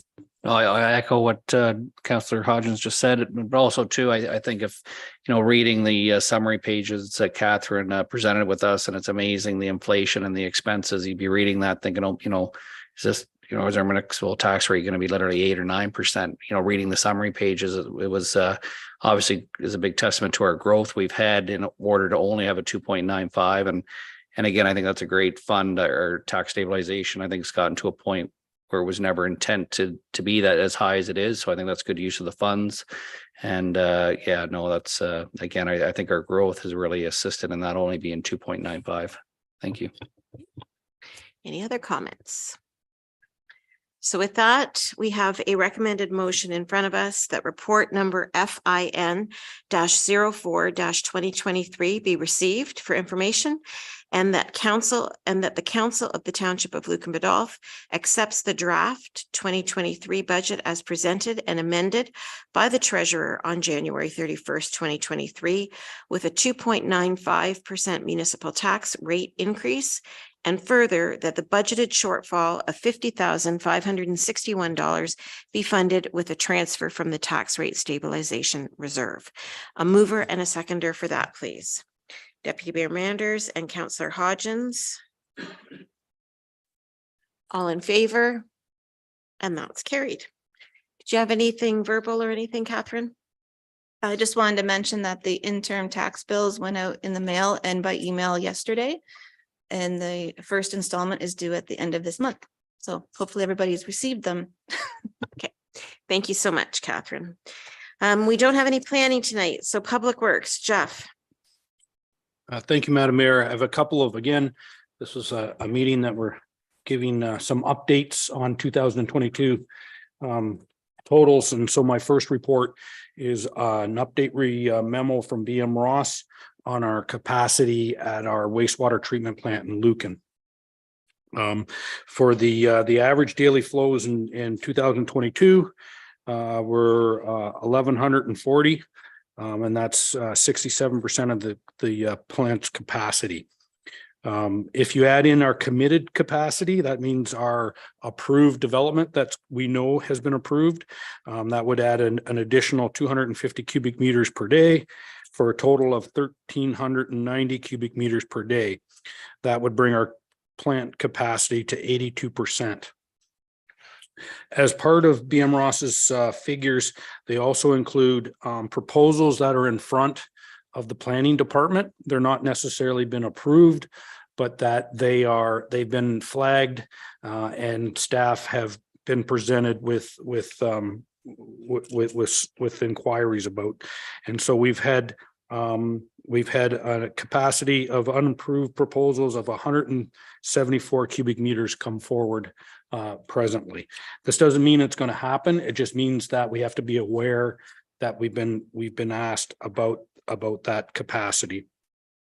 This still leaves 136 cubic meters still available to take us to the 100%. Obviously, we would rather not get to the 100%, but the idea here is to keep a really close eye on how the plant capacity is going. So yeah, so I'll leave it there, and I did include the memo as part of the report. Great. Thank you very much, Jeff. Questions on this? So just so I'm clear, I didn't think we could let the plant get to 100%. So, I mean, I think that 70% like triggers that you need the expansion and you go through the process, which obviously we're in the midst of, but we can still allot capacity, and we could still allot to that 100%. Yeah, and Madam Mayor, it's a good question. So my first statement is we're very conservative with our estimates. So we want to make sure how things are performing with our capacity. We want to make sure we leave room for our fill-ins, our industrial, our commercial. So 10% of our capacity that we show is being held back for those unknowns. So we still don't want to get to 100%, but we just want to know where that 100% is. And again, I mean, we can't plan it, but even the stuff that we've given out for development, odds are it's going to take a number of years to even get to that point. So, if for some reason we decided to stop the expansion, that's where these numbers come very important into play. So. Okay, thank you for that clarification, Jeff. Any other questions? Oh, Councillor Hodgins. Thanks, Madam Mayor. So as new development comes on and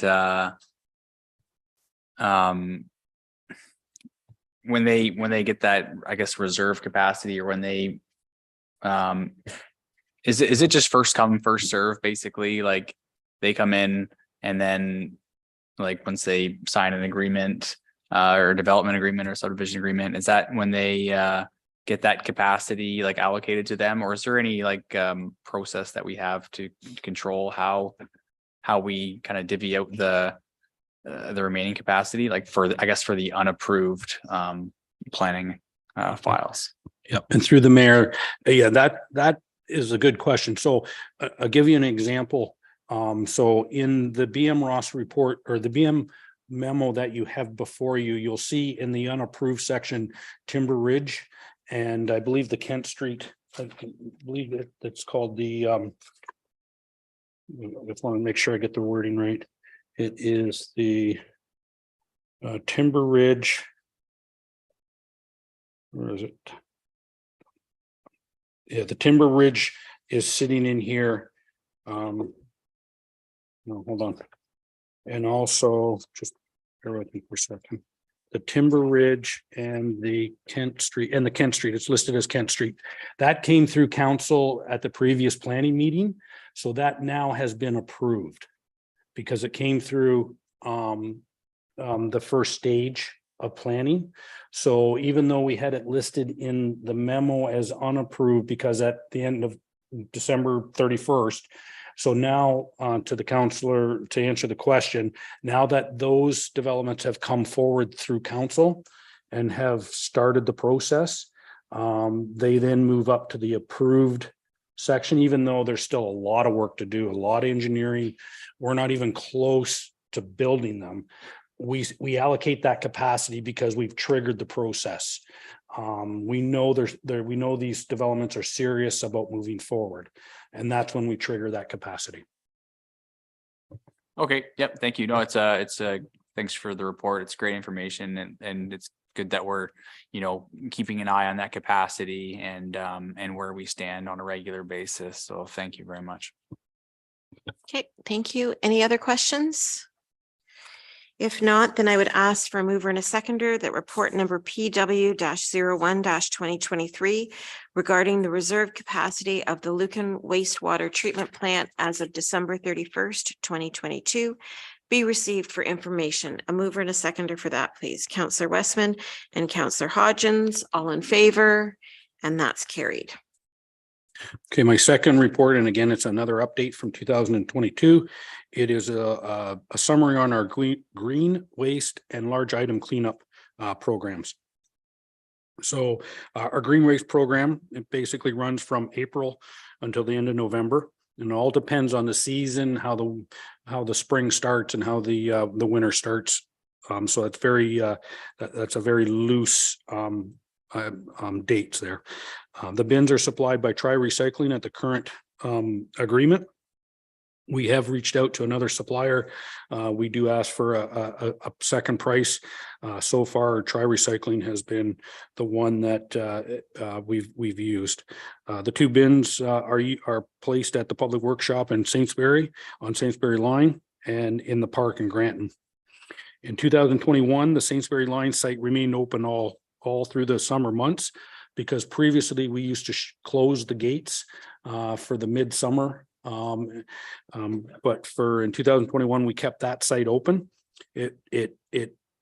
People were very, very positive about that, so they could bring their grass clippings and stuff throughout the whole summer. This year, we kept the Granton site up and running, and again, we received positive feedback. And one of the feedbacks I asked from staff was, as long as material was coming in, then it was useful to have that site up and running. Through staff, they said there was a constant supply of material coming into both sites through the August duration. The green waste program has two fees. I'd like to point out, there's the cost of per ton of waste that's taken to Tri Recycling, and there's a fee for transporting the bins to and from Tri Recycling. Just to touch on the large item cleanup days, it's also takes place at Tri Recycling. It occurred on May the 6th and May the 7th of this year. And again, we try to pick one of the first weekends in May. What happens there is residents from Lucan Biddulph are allowed to go to Tri Recycling, take in their large items. It's weighed, and the township subsidized half the cost of the tonnage. I included a chart that showed the costs. One of the items is, I just wanted to make sure council saw that the tonnages seem to have leveled out in 2021 and 22 for the tonnages coming in for the green waste. We did have a large increase previous to that. We at first thought maybe because it was due to COVID and people were doing more yard work. But I think also too, people are becoming more educated on the site itself, and they're regularly coming each week with their grass clippings and their materials. In 2022, the fees did go up. I'd just like to point out, I listed it as 6% for the tonnage. It's actually 5%, was a typo. And the transportation fee went up 20%, plus there was a fuel charge of 25% added. Again, that was a fairly large jump, but I should note that the fees in 2021 did not go up.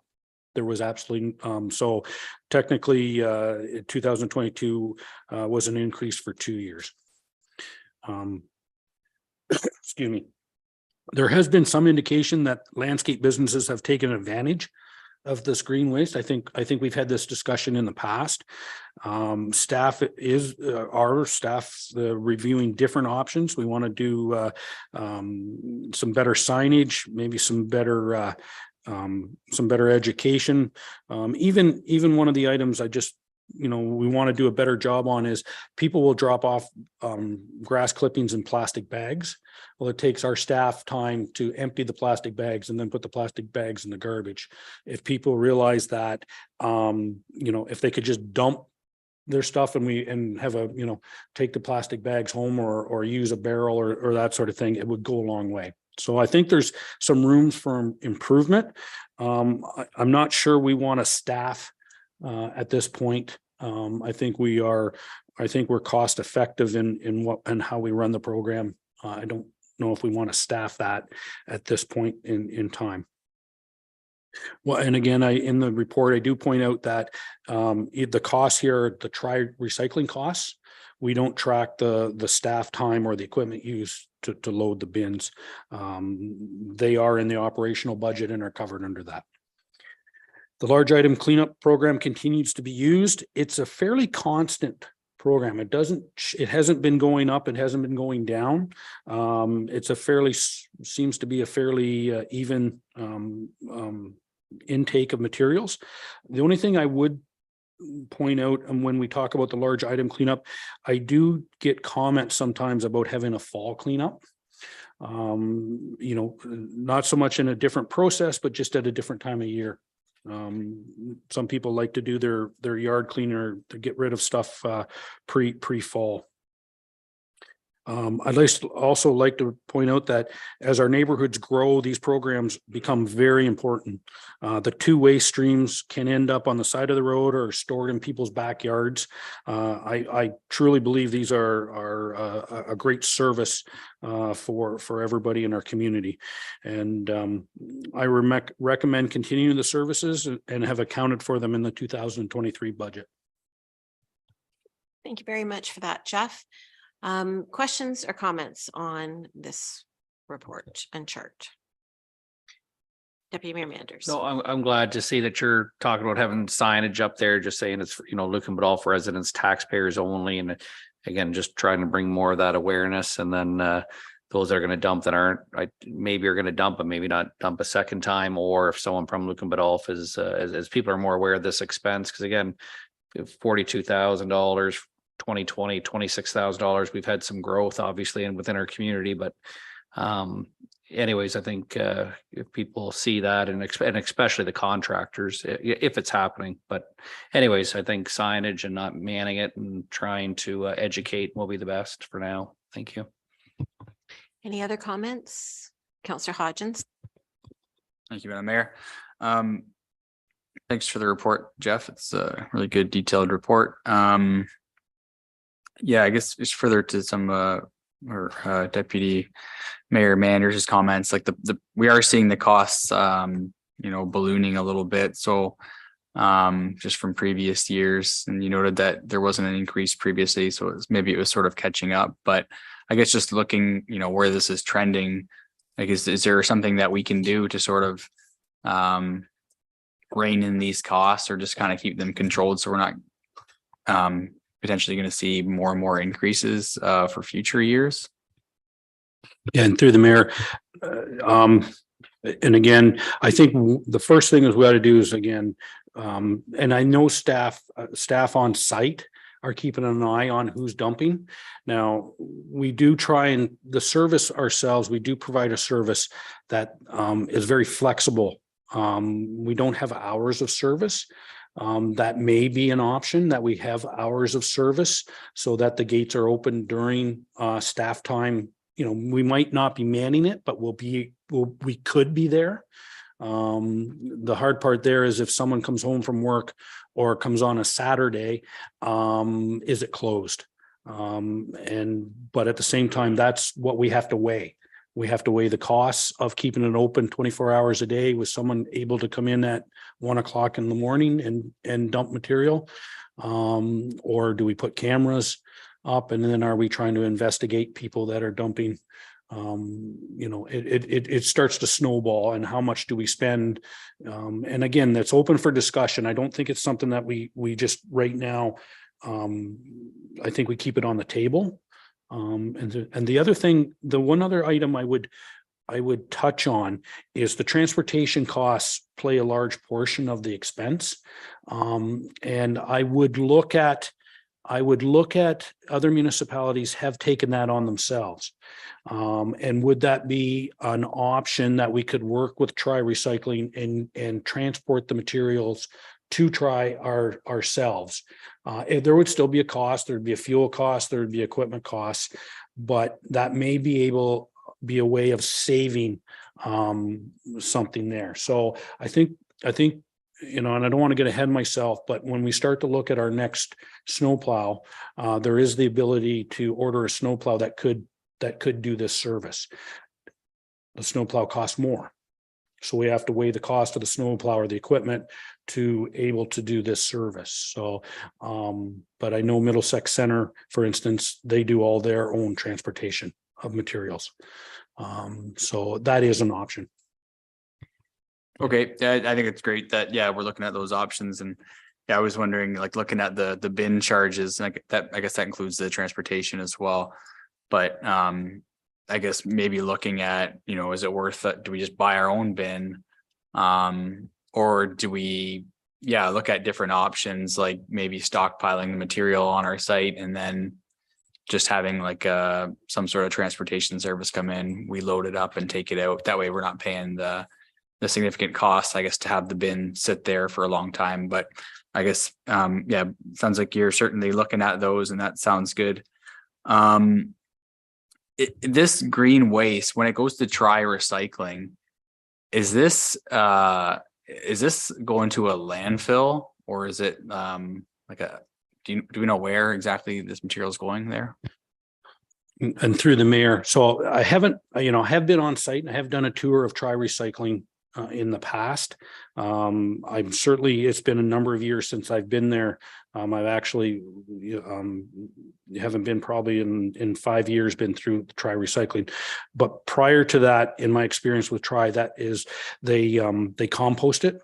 They have huge piles of it, and they stir it with large excavators and that sort of thing. And then their process is then to compost it and return it back into the community as compost.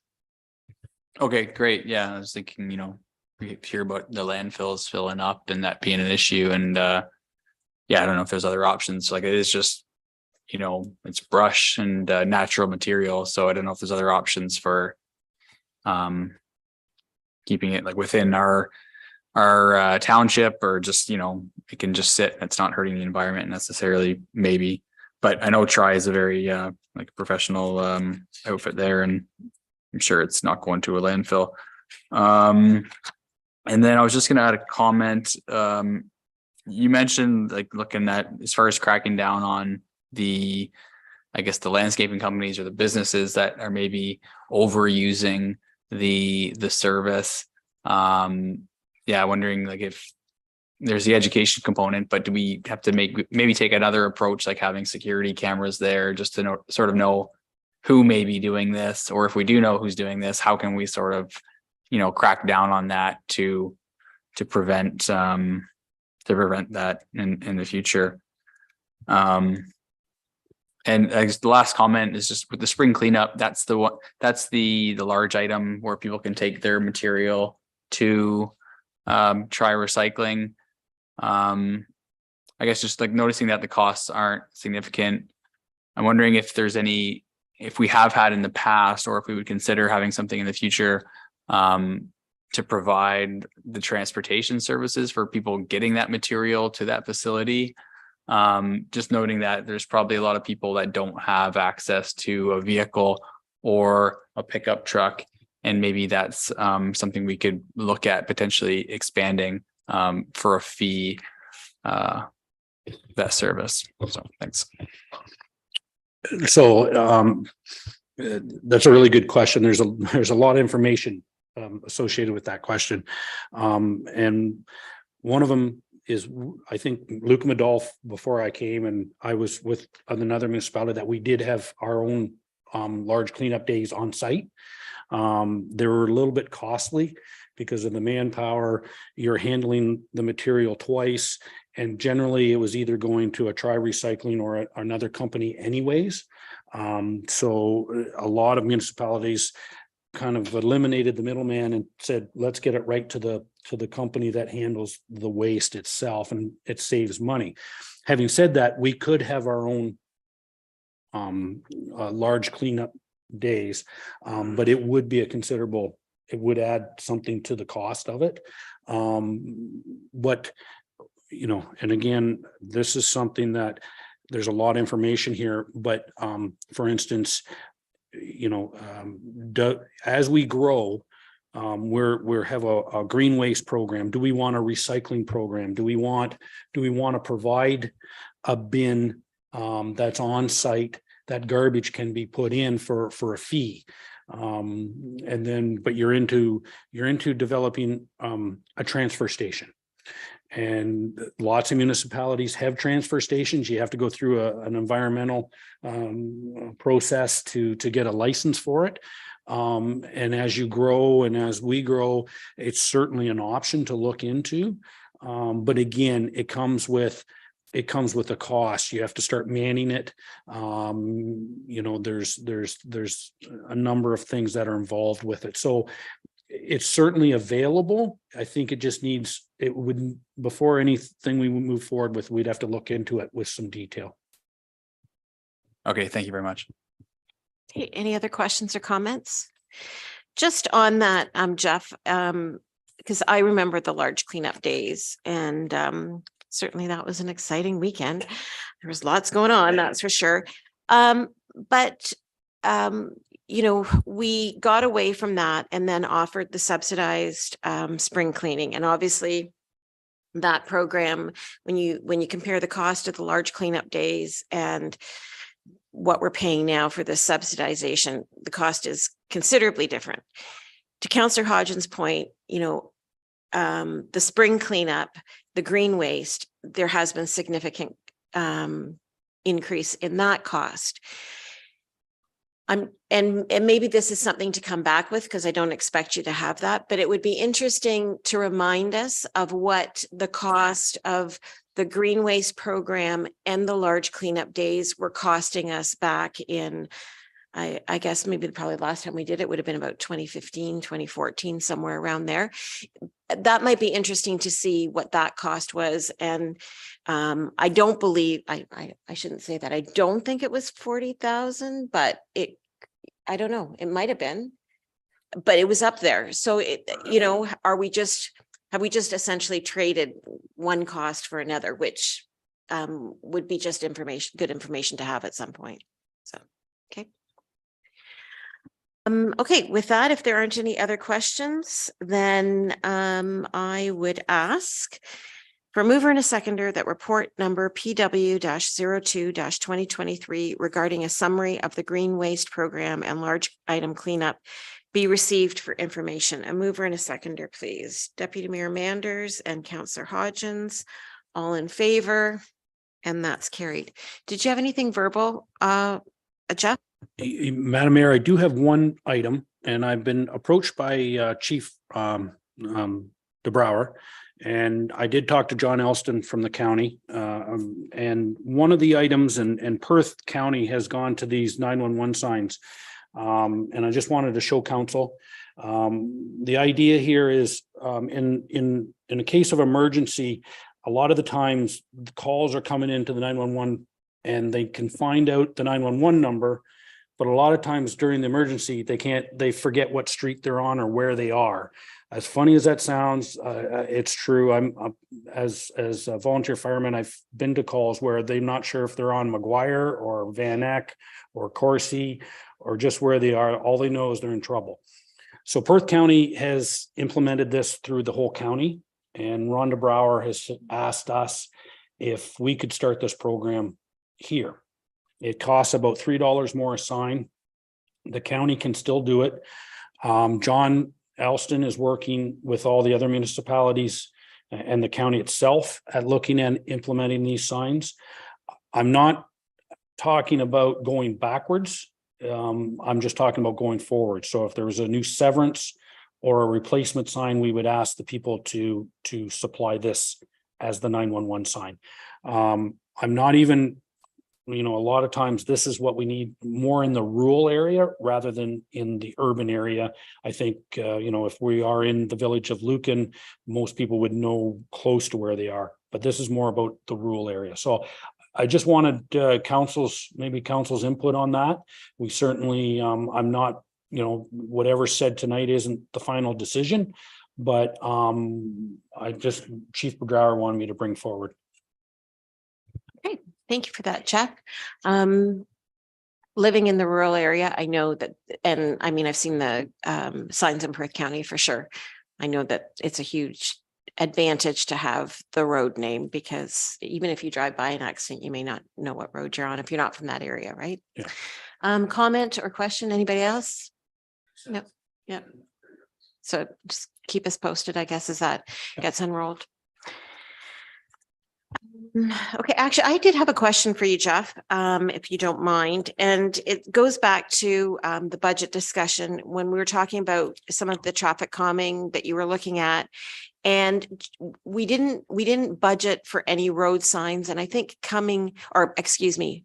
radar signs. And I'm just wondering, coming out of when you look at some of the recommendations that you might be implementing with speed or with some of the once you look at what's happening in our community, both rurally and urban, in the urban area. I just wanted to make sure, and I probably should have asked this when we were passing it, but you've got room in the budget if we've got to make some purchases for, I'm thinking particularly of maybe if there's an area that would comes from a recommendation of requiring radar signs. Yeah, and to the mayor, I guess, yeah, it's a little bit of a loaded question, because if we wanted 10, that would be something that would have to go back to the budget. But if we define that we would want one spot, certainly the budget can handle a speed display sign. I believe, and don't quote this as a price, this is going back a number of years. I think 2021 is, I think, when we quoted the Granton signs, it was around $3,500 at that time. So I don't know what it is today, but I'm certainly that if we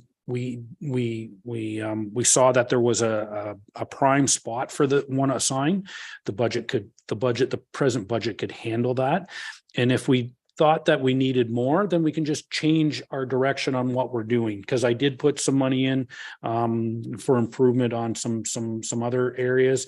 And if we have to make a amendment to the budget, we always can that too. But I think the main statement would be, yes, if we found something, we could go ahead with what we got budgeted. Okay. All right. Thank you for that clarification. All right. Nothing for Parks and Recreation. Sorry, Paul, forgot you were sitting there so quietly. Thank you through you, Madam Mayor. Just a couple of verbal information items. Just so council's aware, we have applied for $2,500 to the Hydro One Energizing Life Community Fund, specifically for program equipment designed for kids and camps. As we've seen, a community need has reflected our growth to our summer programs, and we need to grow to meet that demand. So we've applied for that to help, refurnish the equipment and that we require to have more kids attend. As well, beyond that, as a follow-up to Councillor Hodgins' question regarding the seniors community grant program, we are going to be, out of the 3 program priorities, we're going to be focusing on priority number 2, which is reducing older adults' social isolation by increasing access to programs and services. Fortunately, through the funding, we are ineligible to apply for funding for ongoing existing programs, such as our seniors exercise programs. However, we can apply for new programs and such as educational workshops, or to branch off on our 55+ programming. Currently, we're polling our existing groups to make sure that whatever we apply for, we're targeting workshops and classes that will be of interest to them, as well as hopefully generate some support that we can apply to the grant. Say, for instance, our Senior Sunshine Club could help offer letter support to help us be successful for that. So that's the direction we're kind of looking at to increase our programming for. On February 18th, from 11 a.m. to 5 p.m., we're going to have another GoVax clinic at the Lions Active Living Center. They've been very happy with their clinics. They've touted the success, the fact that we've been able to offer them a spot, say, on a Saturday, where, you know, people aren't tied up with work. They have more opportunities to attend. So that will be happening on, once again, Saturday, February 18th, from 11 to 5 p.m. Also, just on a note back to programming, we thought it was important for council to know that we've seen over the past month a large uptick to our pickleball, our seniors exercise, as well as our parent and tots skates that we provide throughout the week. The attendance has drastically grown, and we're hoping that's positive for the, you know, the new spaces in the community center, how we can grow on the programming throughout the year. So it's very positive that the community's discovering our programs, and the word of mouth is really spreading, and we were having huge success there, and very happy residents that are attending. So it's very positive. We had our first coffee and conversations that took place in January, when we just want to thank Haskett Funeral Homes for being our first presenter.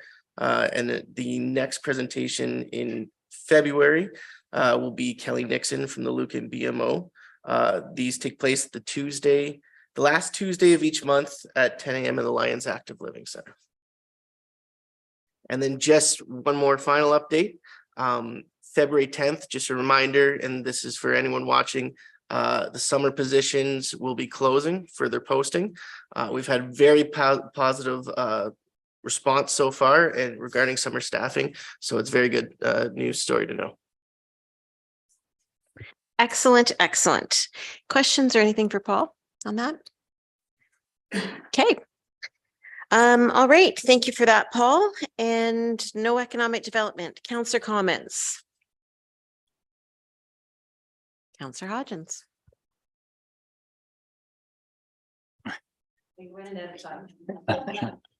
I just, one thing I didn't want to lose sight of, and I know we've discussed that at previous meetings, was a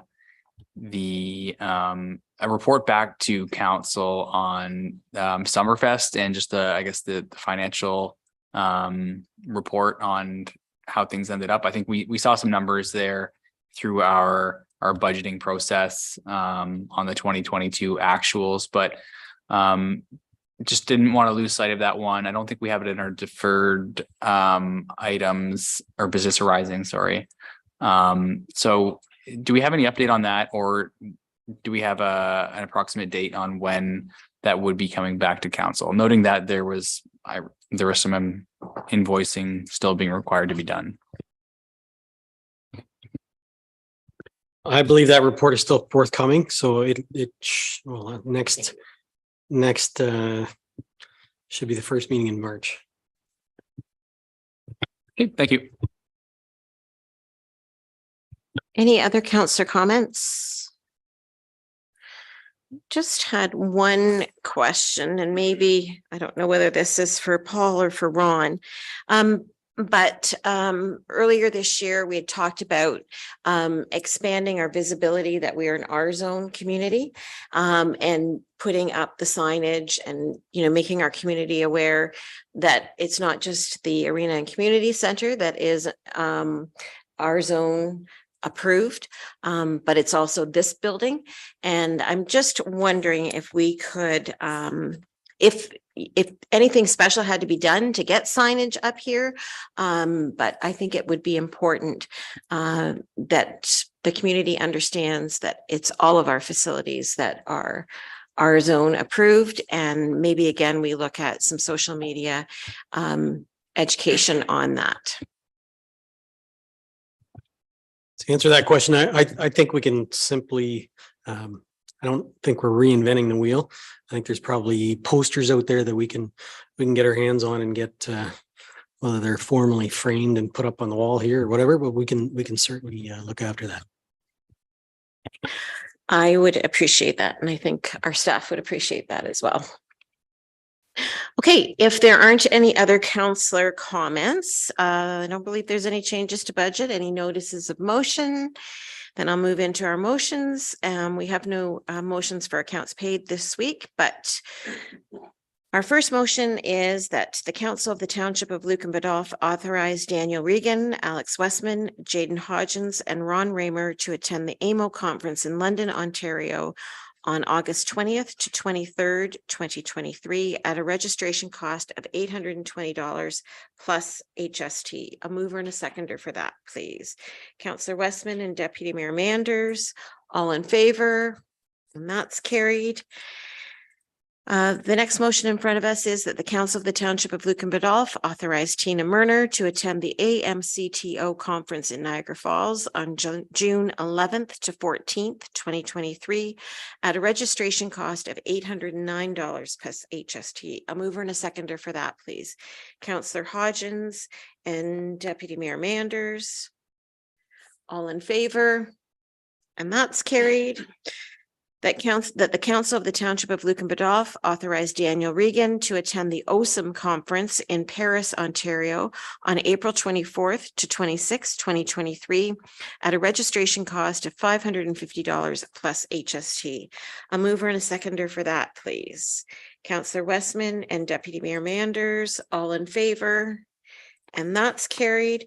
We have one bylaw in front of us tonight, and that is bylaw 07-2023, and that's the confirming bylaw.